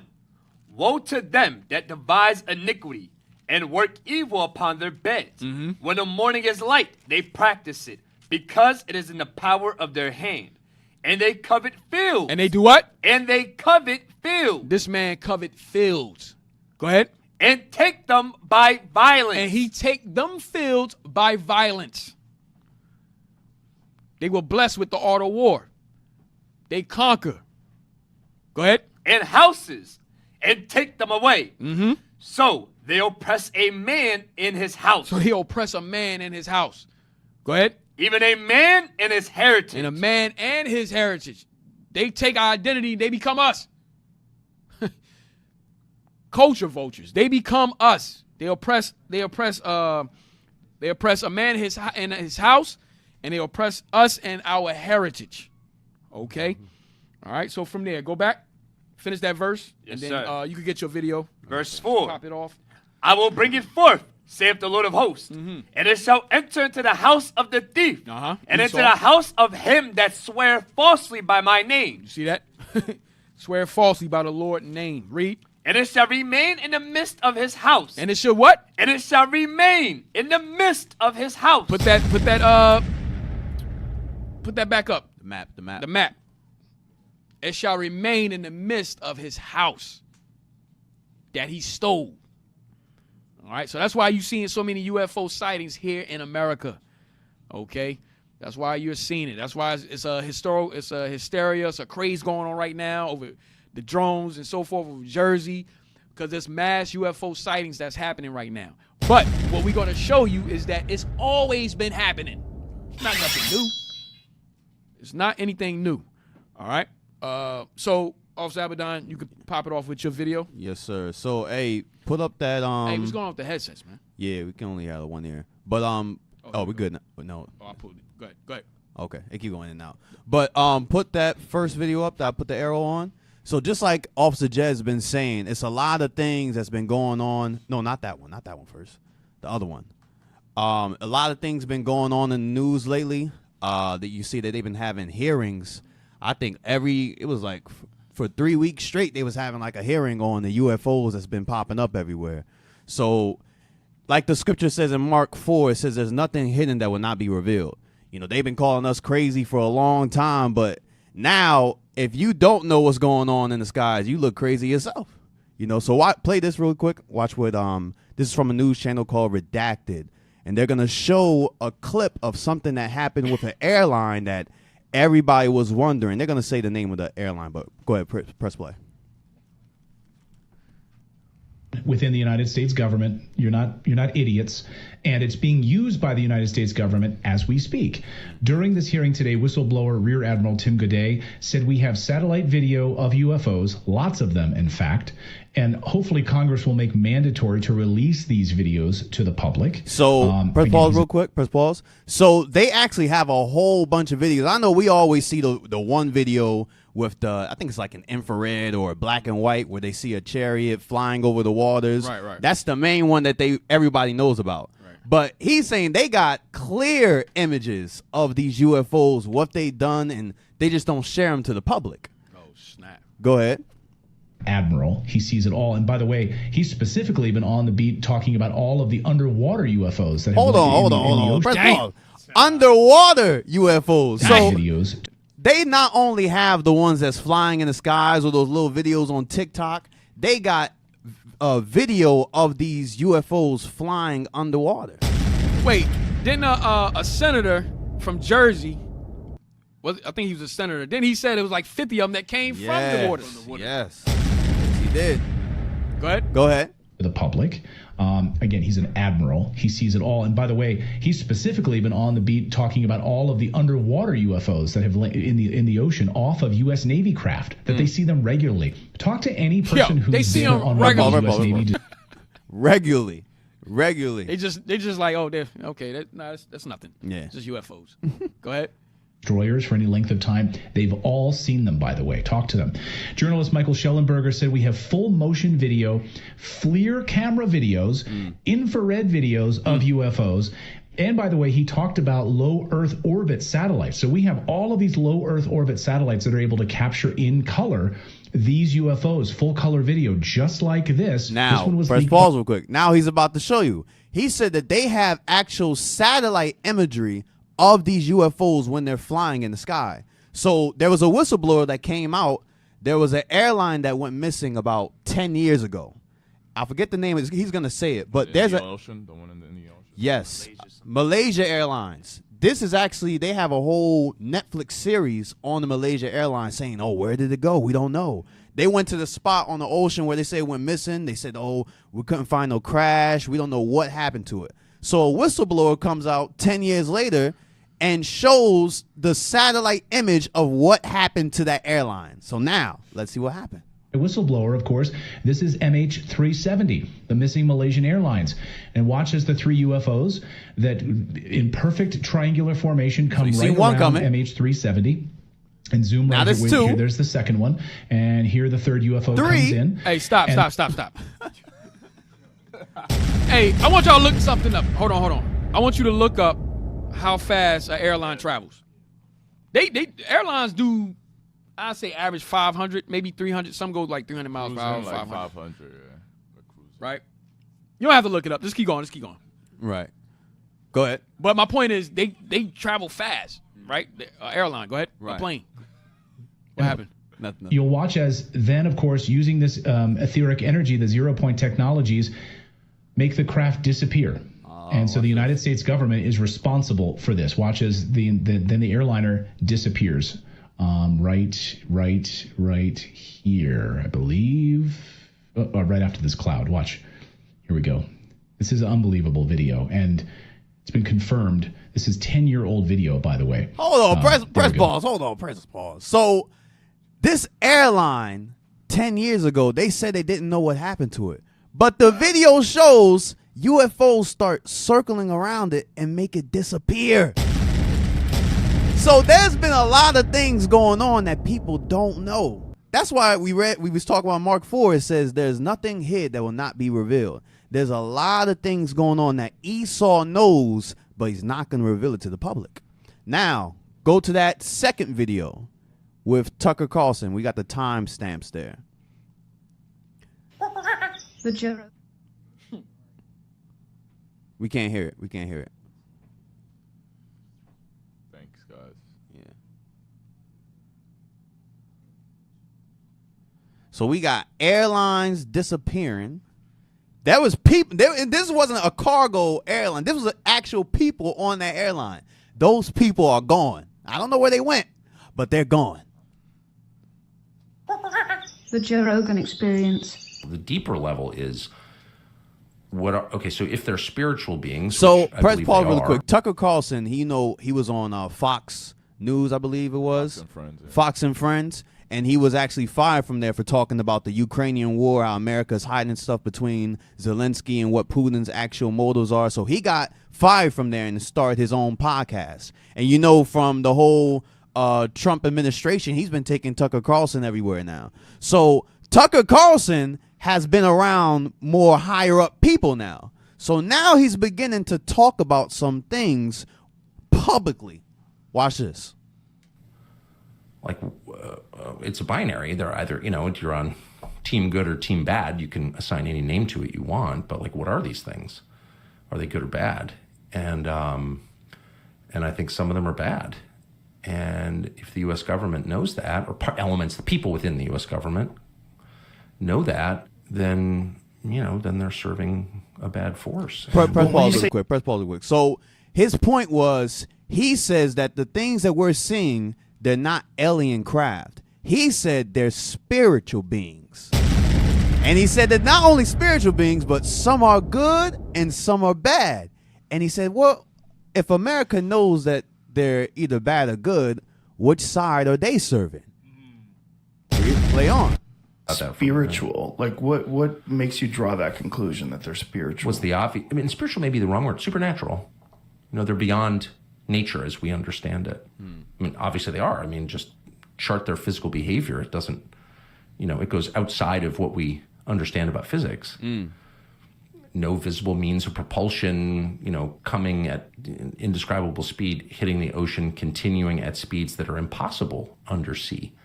In other words, if I take a 9mm round, 7.62 by 39, and shoot you at 50 yards underwater in a swimming pool, and it's even more intense in salt water because it's denser, you could catch the bullet. Press pause. So he's showing that the laws of physics do not apply to the chariots that we see flying.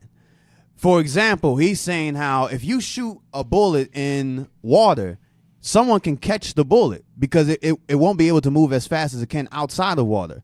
But they have videos of chariots going into water and continuing in the speeds that they were going outside of the water. Damn. So they don't abide by the laws of physics. That's why he's saying, look, these things can't be physical ships. They have to be spiritual. Right. That's his point. Now jump to 3:40, 3 minutes and 40 seconds.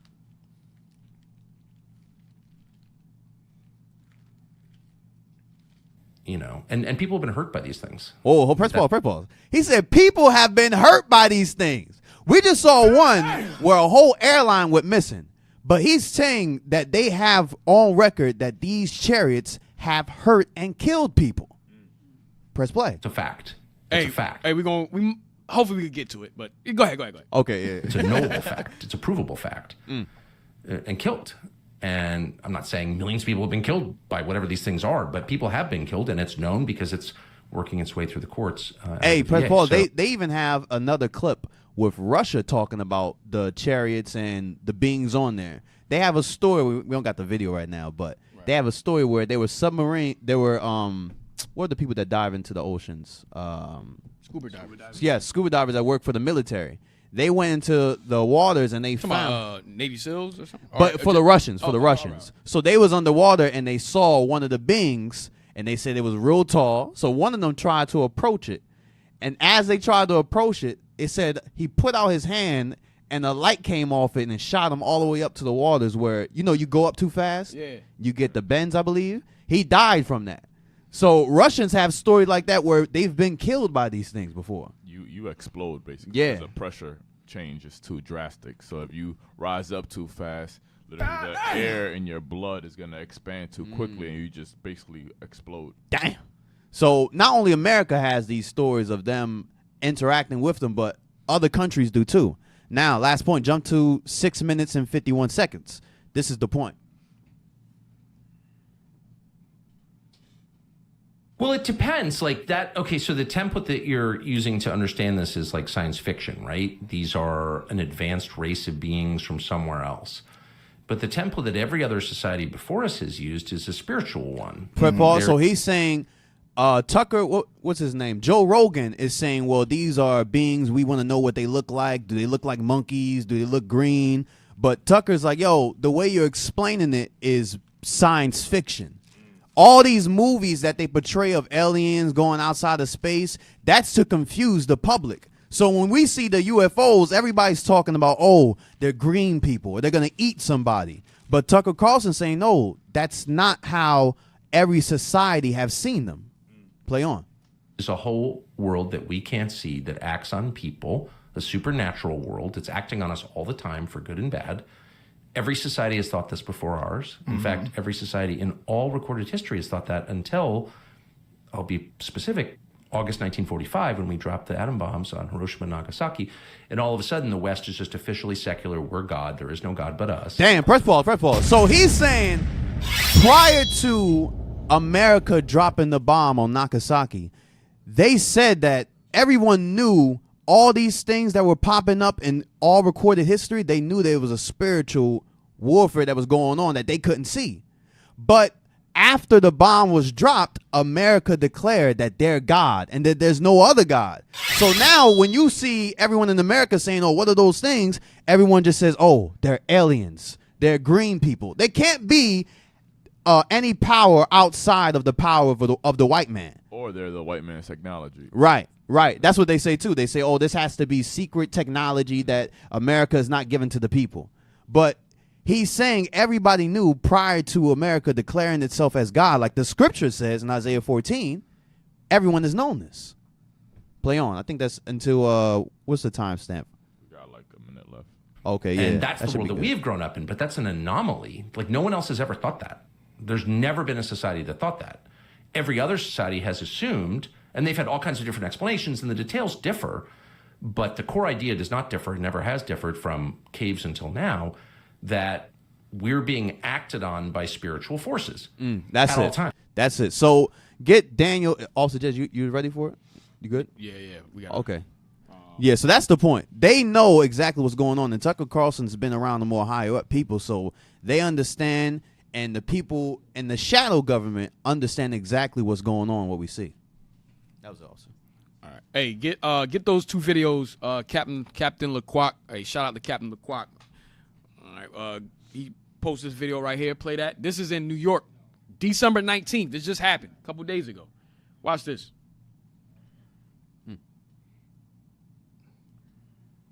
Press play.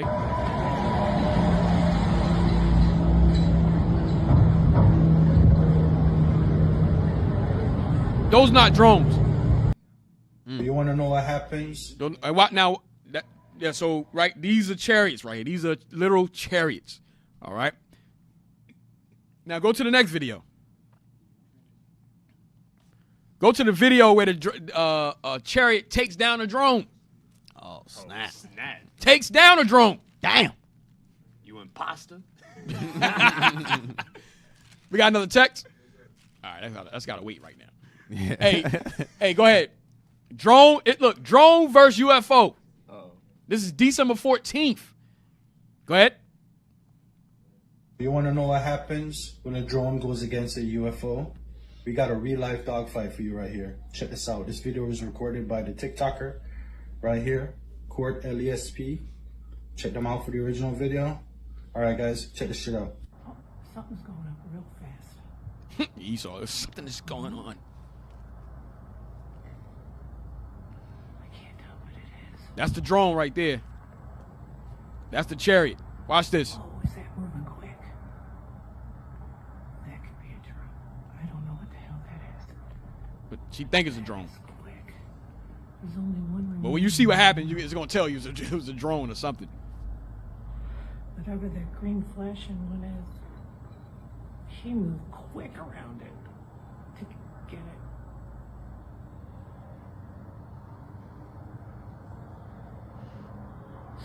See, that's how you know it's a drone. You see how the light flashing like a plane? Right? Go ahead. Watch this.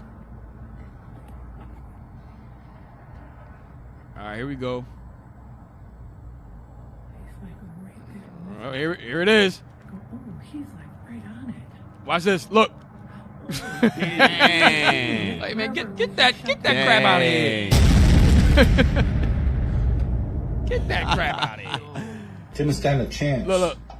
Got close to it. Whatever we're up against, if it's against us, that joint just dropped it. let's hope it's not. Damn. Yeah.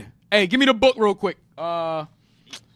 This book right here is called The UFO, The Continuing Enigma. All right? This book, UFO, The Continuing Enigma. Give me the first page of that. That's not it. Which one I gave you first? The phenomena, the UFO phenomena. Let me see. No, I want the Enigma. brothers rebellious. Enigma. Come on. And then we get the text. What time? All right, we got time. Yep, come on. Right there. Give me the first page.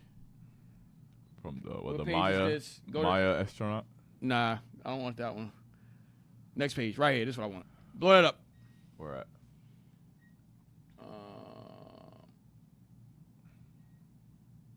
Let me see. You can start. Just read. What is it? The famous?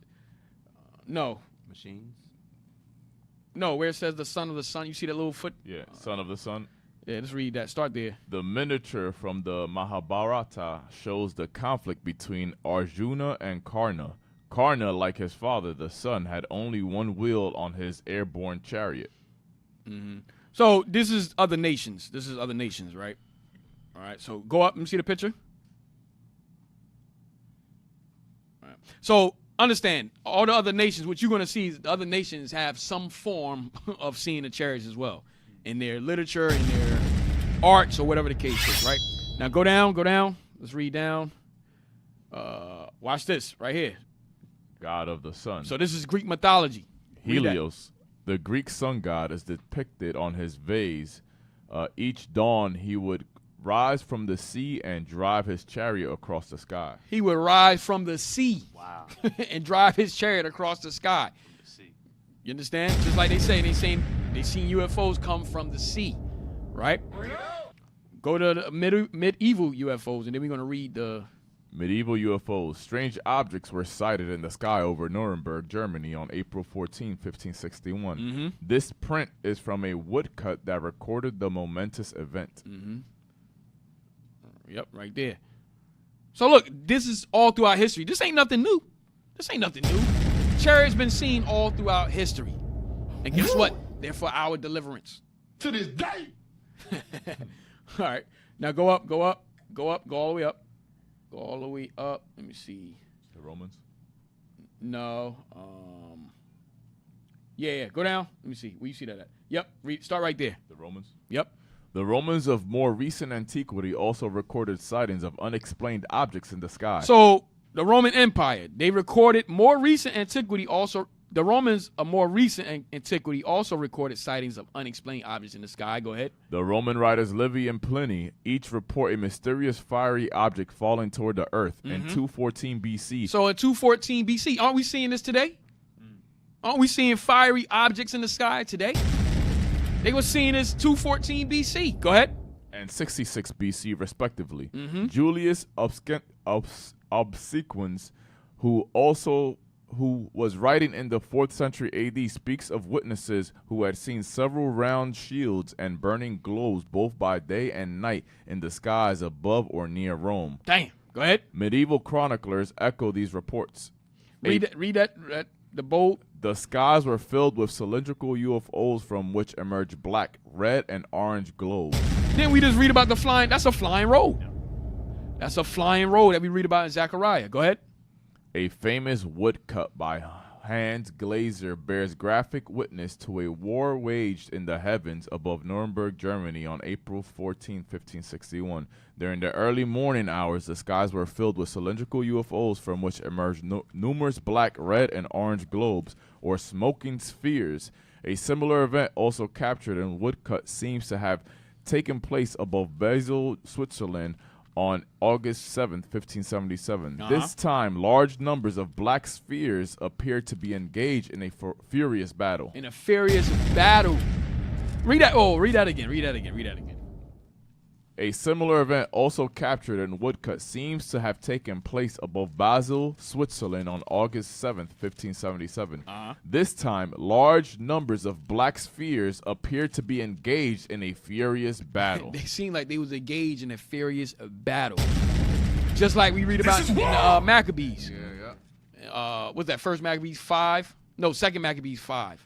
5 and 1. Yeah. Right. That's what Tucker Carlson said too. He said that there's a spiritual war that we can't see going on. Right. So there's good and bad ones. Yeah. Read that real quick. Yes, sir. Second Maccabees, chapter 5 and verse 1. Second Maccabees, chapter 5 and verse 1. About the same time, Antiochus prepared his second voyage into Egypt. And then it happened that through all the city for the space almost 40 days, there were seen horsemen running in the air, in clothes of gold and armed with laces. Lances. Say it again, sir. Lances. Lances, like a band of soldiers. He said, come again, say what? He's like, what? Did I read it? Like I made a word up. Ain't that Go ahead. And troops of horsemen in array. Encountering and running one against another. With shaking of shields, and multitude of pikes, and drawing of swords, and casting of darts, and glittering and golden ornaments, and harnesses of all sorts. Read. Wherefore every man prayed that the apparition might be turned to good. Right. Because remember, like he said, Tucker Carlson said, it's a spiritual war going on, either for our good or for our bad. Right. But it's happening. So at this same time, we hope that this apparition that we were seeing, the space of 40 days, was for our good. Right? So the same thing this is 1577, the year 1577. Okay. So this was happening. All right. So go down.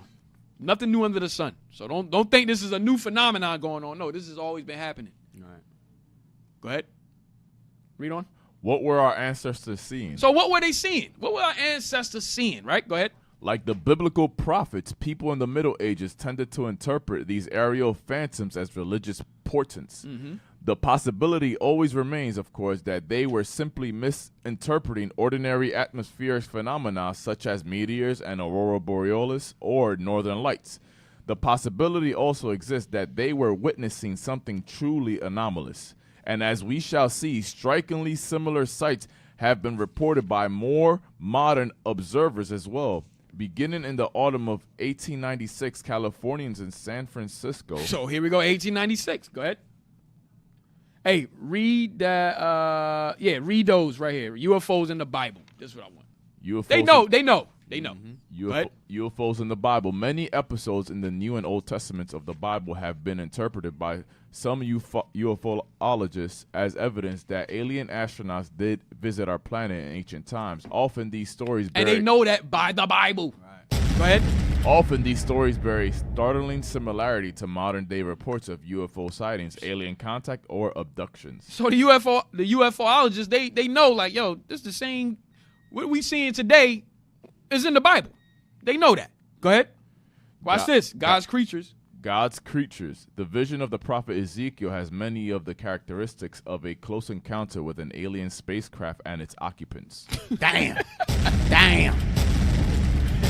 So they know. He's talking about Ezekiel chapter 1. That was an abduction.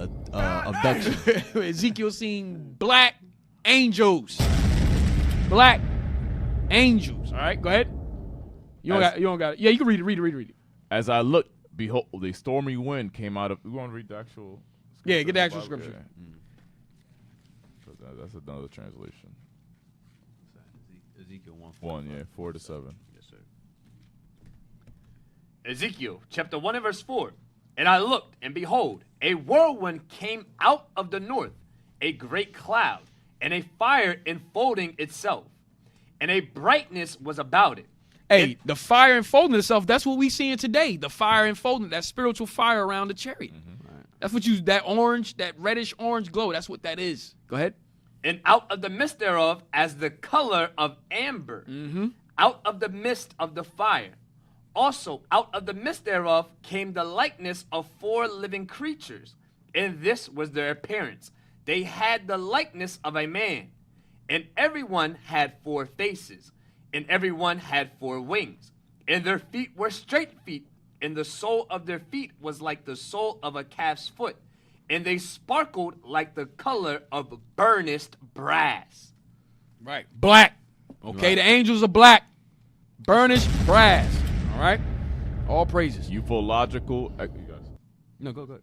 Ufological. Go down to a star in the east. A star in the east. The star seen in the sky when the infant Jesus was born behaved like many other UFOs before and since. Damn. Matthew chapter 2, They know. verse 9 and 10. Read that.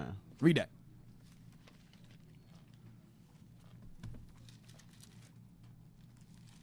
Matthew chapter 2 and verse 9.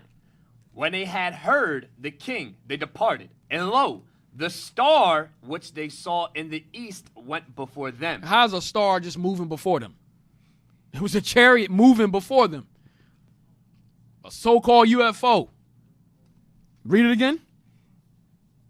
When they had heard the king, they departed. And lo, the star which they saw in the east went before them. Read. Till it came and stood over where the young child was. Yo, the chariot just went and was over the house that Christ was in. Go ahead.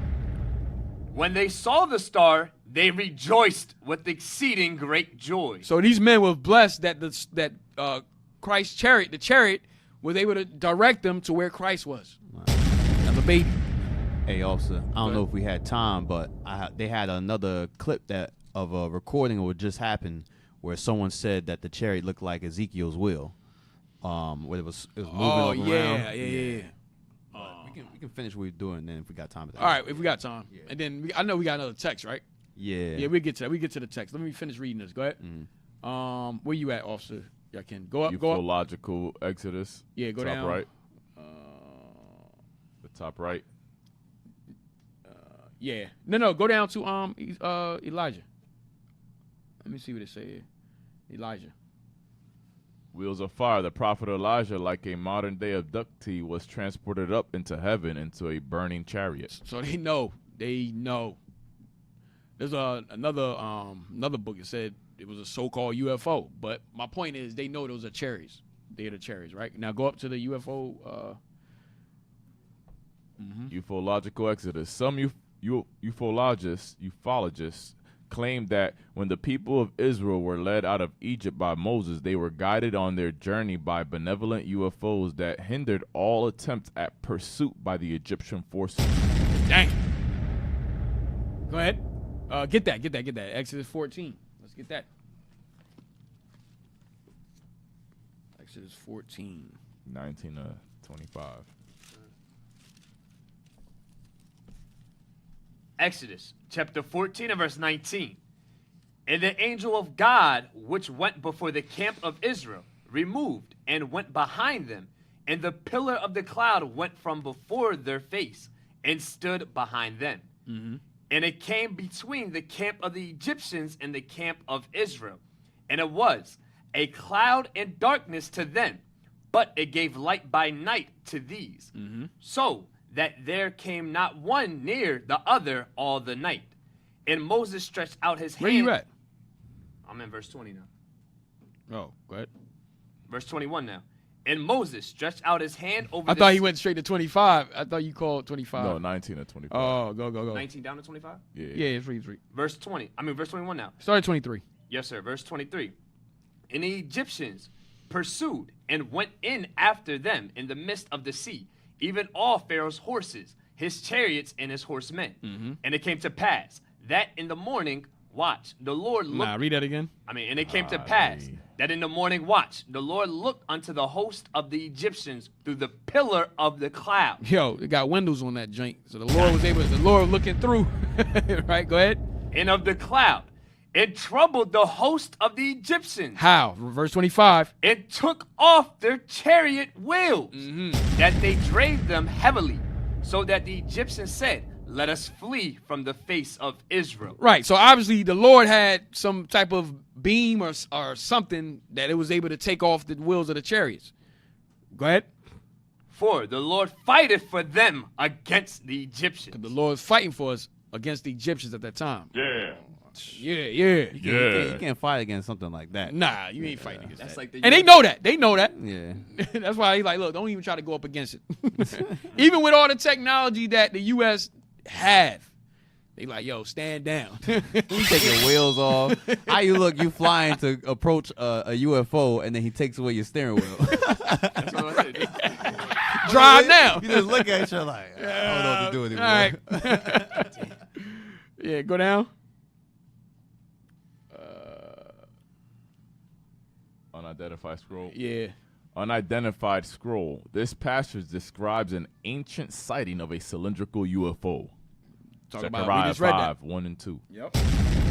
So he's saying that Zechariah described a UFO. So my point is, they know what's going on. All right, and they know and that says, links. Remember, my bad. Go ahead. And Revelation says, "Hurt not the earth." Right. Remember, Tucker was just saying these things have hurt people. Yeah. I'm gonna. Let me see. What other pages I got? I know we pressed for time now. Blow that up. Let me see. Yeah, that go back to 1896. It makes sense why, like, one of their first airships were cylindrical and they were big blimps. So they were trying to mimic what they're seeing. Yeah. So, let's do what they're doing. Because remember in Isaiah it says the chariots of Pharaoh are flesh. And not spirit. I was going to get that too. So they're mimicking in the flesh and the carnal what they're seeing in the spirit. Right. And they can't make the spiritual, so they're just making it carnally. And this is, oh, sorry. I'm going to have to hold this. Go ahead. Say and give me the other book. I'm going to have to hold that. I was going to say, too, like the same way you're saying mimicking, it's the same thing that the Egyptian magicians tried to do with Moses when he showed their miracles. They tried to do exactly what Moses did, but even in that, Moses' miracles by the power of God had more strength. So even now, they're going to try and mimic the things that they see us do in the scriptures and that they see in the skies.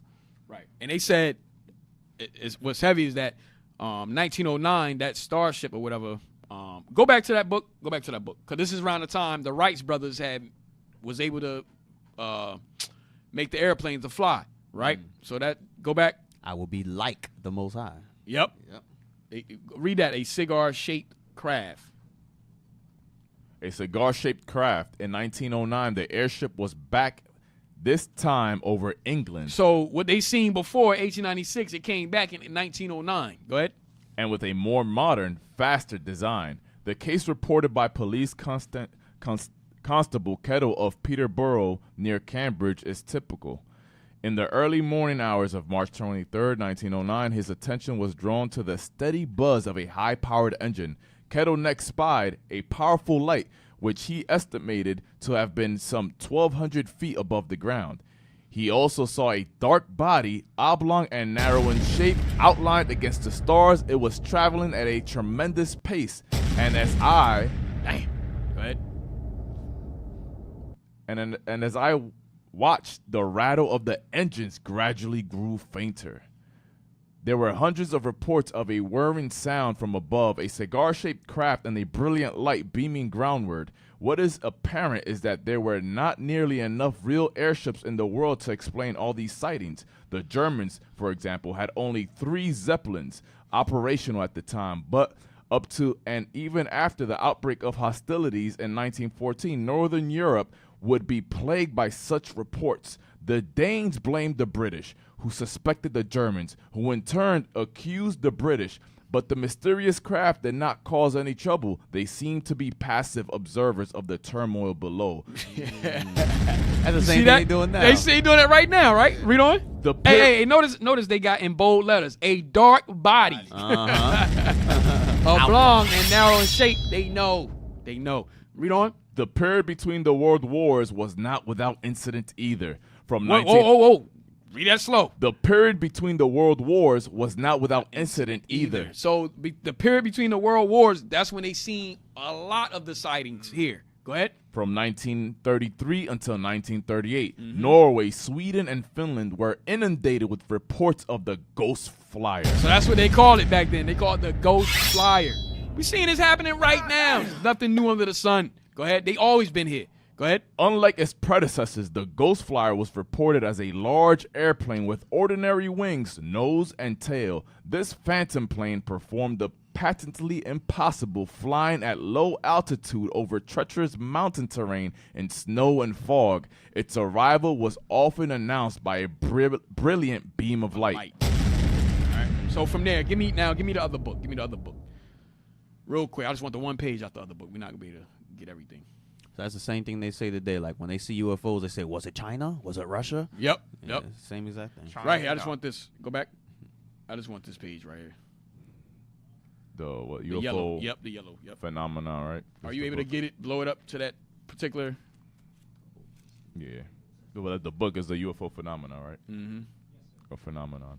The Old Testament prophet Elijah, for example, ascended into the sky on a chariot of fire, caught in a whirlwind. Jacob's vision, recorded in Genesis, of angels climbing a ladder into heaven has also been interpreted as a UFO event.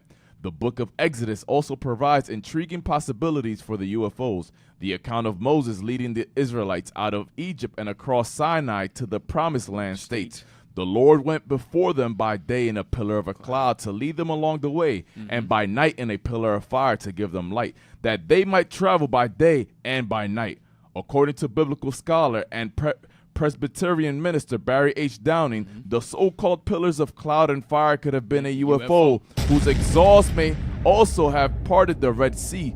Downing's other spacecraft candidates include angels carrying messages from God and the cloud on which Christ ascended into heaven. They know. It's just that we've been dumbed down. We don't know. But the scholars, they know, and we know as well. All praise to the Lord. That these chariots is for our salvation, for our deliverance. That's right. They know they got a short time. Yeah. That's right. That's why I say the more things are revealed to us than men can perceive. A lot of things going on in the world, we have all the answers in the scripture. Right. And and that's my point. They know that it comes from this. They know the answers is in the scriptures. Right. They know that. Yeah. They know that's how Christ is going to return too. Yeah, they know that. But guess what? They know if they link it up to the public, it's gonna cause an out. That's what they trying to do. It's gonna cause an uproar. So they trying to keep it close knit. Yeah, close knit, saying it's drones and so forth. Because they want you to keep thinking the Bible is a mythological book. Right. Yeah. It's not. It is not. All right. Give me the there's an article I posted called The Flying Roll. Let me see. Because like he said, they hurt people before. Let me show you what they know. This around the time of World War II. And between World War II and the Cold War that the FBI made this document. Real quick, and then we're going to get that text, and then we're going to have to end it. Where did I put it? Yeah, some ancient civilizations will call them the chariot of the gods. Right. You got that? Yeah, I mean, we'll read your article. The other one's too long. Hey, click on that. Chariot of the gods. Huh? That's the Facebook link he just posted. And pull that up. Deacon brought this out when he did the class, The Armies in Heaven and Above. You could go check that out. The Armies of Heaven and Above. Okay. That's the link I just... Oh, my bad. Hold on. That was Malaysia Airline thing, I think. Oh, here we go. My bad. Here. Right here. Blow that up. It's a PDF. UFO PDF. Now go to page 22. I just want page 22. Yep. Go back. Right there. Go back. Right there. Stay right there. Blow it up. Blow that up. Yep. Deacon brought this out, and you can check the class out called The Armies in Heaven and Above. No. The army's below. Right, yeah. The army's below and above, I think. Below and above. Something like that. Above and below. Yeah. Yes, the army's above and below. Yes. The round robin, the flying roll, San Diego, California, July 8, 1947. A memorandum of importance for your information. Oh, did you read the flying roll? Yeah. 1940. They call it the flying roll. Go ahead.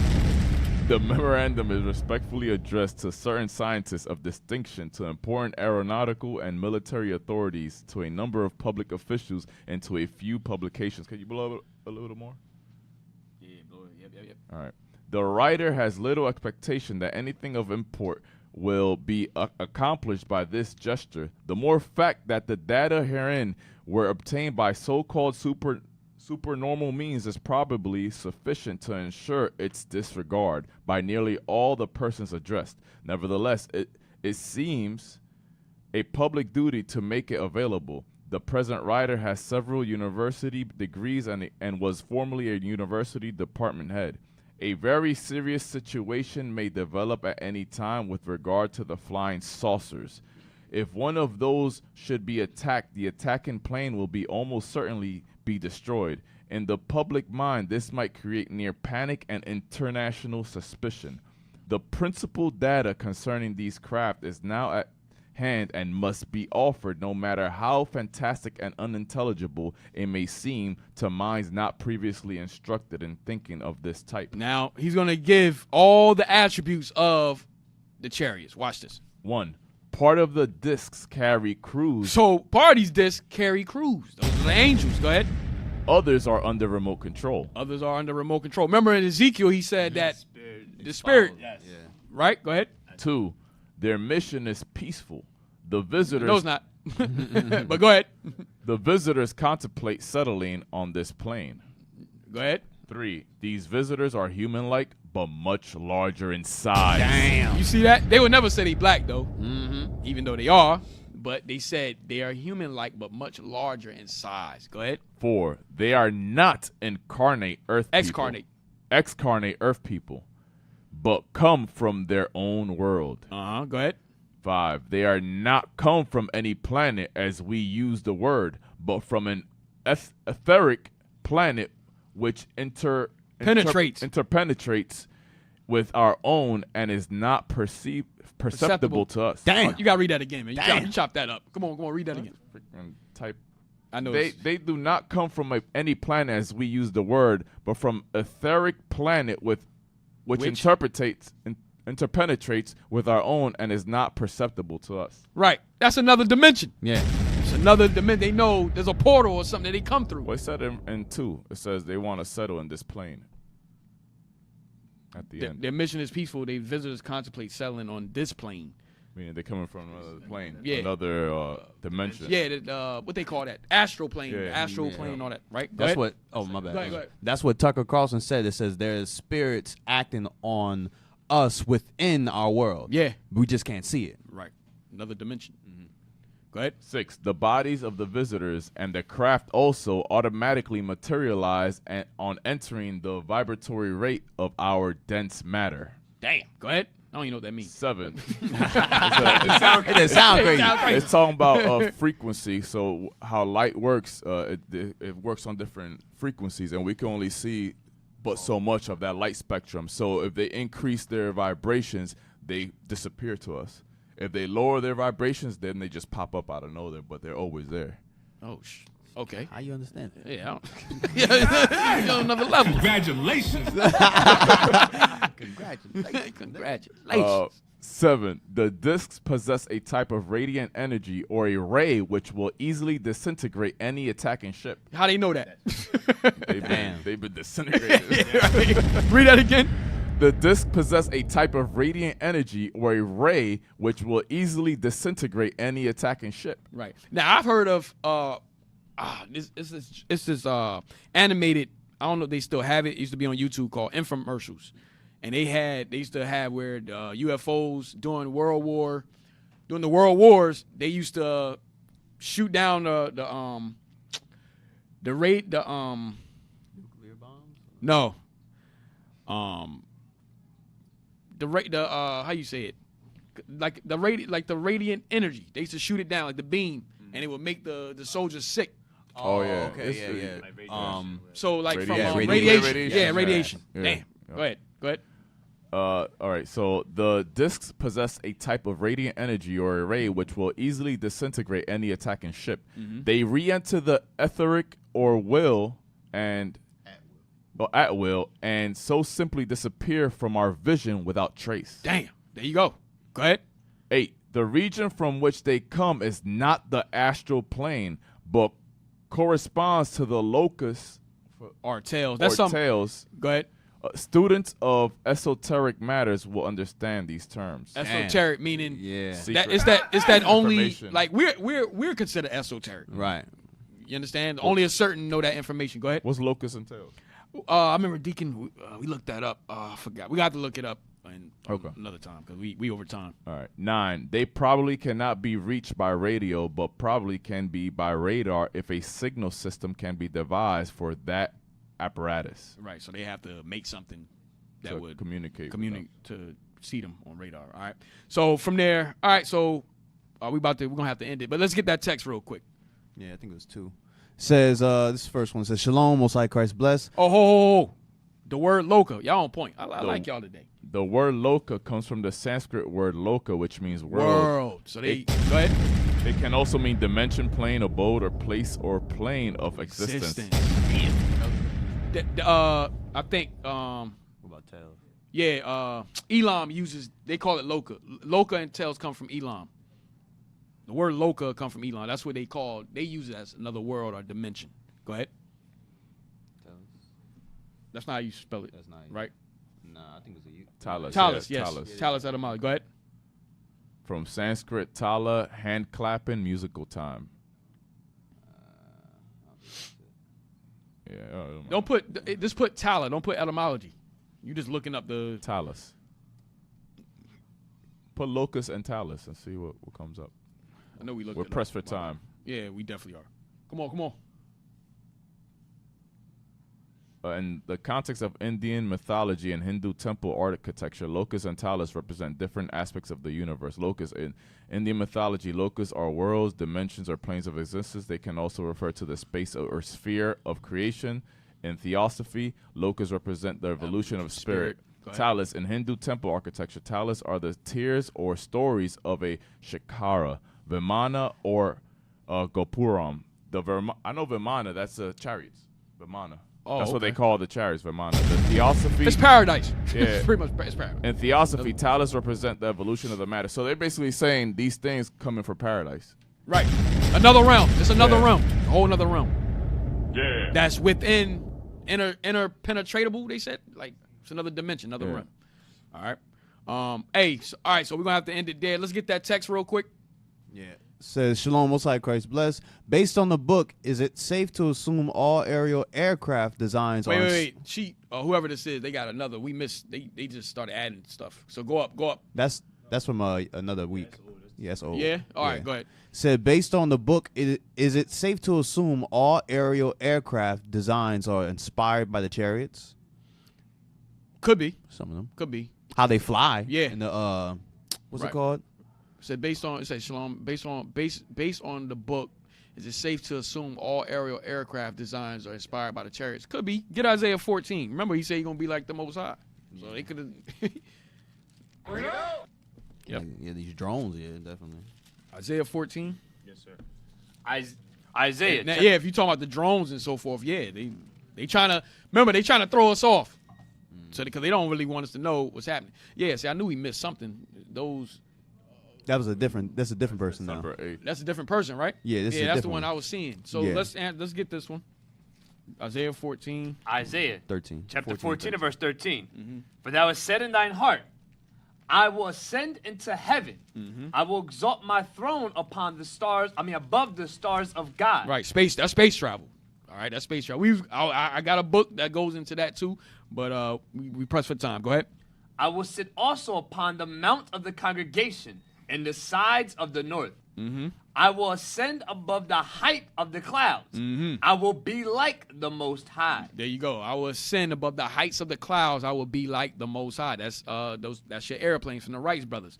So Could they have made it after the chariots? Look, they said they wanted to be like the Most High, so Hey, Could be. that's why they remember in Isaiah it says as birds flying, so will the Lord pass over.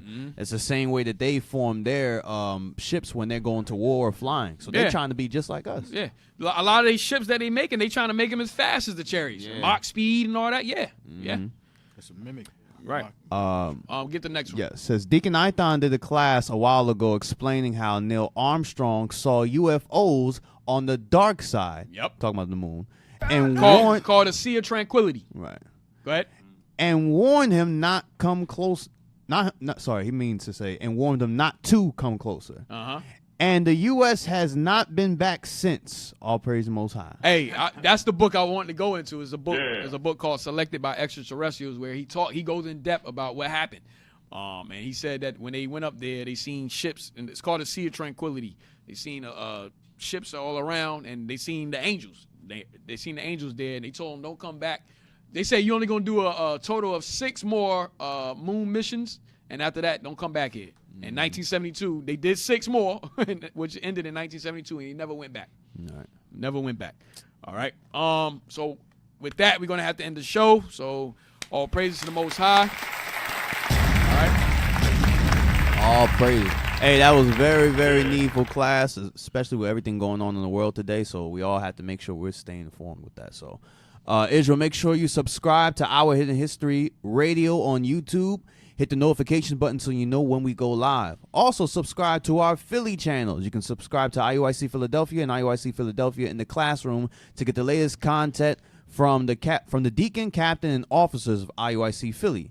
Donate to Our Hidden History on PayPal. You can donate to IUIC.Philadelphia@IsraelUnite.org. In the comment section, put OHH. Also, donate to the Booster Club so we can continue to spread the gospel to the 4 corners of the earth. You can donate on PayPal too. IUIC.fundraising@IsraelUnite.org. Last but not least, subscribe to IUIC TV to get exclusive content from the leadership of IUIC. Next. All right, for missing persons, we have Amani Ayala. She's 14 years old, eye color black, hair. I did it again. Hair color black, eye color brown. 5'1", about 165 pounds. Amani was last seen on December 11th. She was last seen wearing a gray hooded sweatshirt, black pants, and sneakers. So if you do see her whereabouts, make that known to the local authorities, all right? See her whereabouts. Yeah, same thing. Land fund. Like the leadership been bringing out every single class, we're going to get that land, but it just depends. Are you going to be help? You're going to help with it. All right. So he said, "What? Both of them. Both of them. Both of them. So Israel, make sure you make your donations on PayPal to Israel@IsraelUnite.org. In the comment section, put land. Last. All right. Shalom, we're seeking your assistance to enhance our national broadcast. Kindly spare a minute to provide feedback We need better readers. Answering 5 brief questions. Let me read that. Hey, oh, man. Hey, you remember when Jeroboam, when he fired the priest of the Lord, and he went and got priest of the lowest sort? Yeah. I mean, you about to get Manny to read? Yeah, we might have to put out an ad. Oh, man. But yeah, pull out your phone. I think we got the QR lesson code. sorts. The basis of the people. Wow. Damn. Yeah, we do. Yeah, so pull out your phone, hit that QR code, and let us know what you really think about Officer Manny. All right, that's it. It can be personal. It got to be about IT. It got to be about IT. What you think about Officer Manny? Just throw him in there. Oh, man. All right, we got to end, man. We got to end. We finished? Yeah. All right. Yo, hey, give a shout out to IT, all praises. And the wonderful breakfast from the sisters. All right, all praises both sides. So, life lasts, Lord's will. Deacon will be back next week. All right, so shalom, Most High in Christ bless. Shalom, Most High in Christ bless.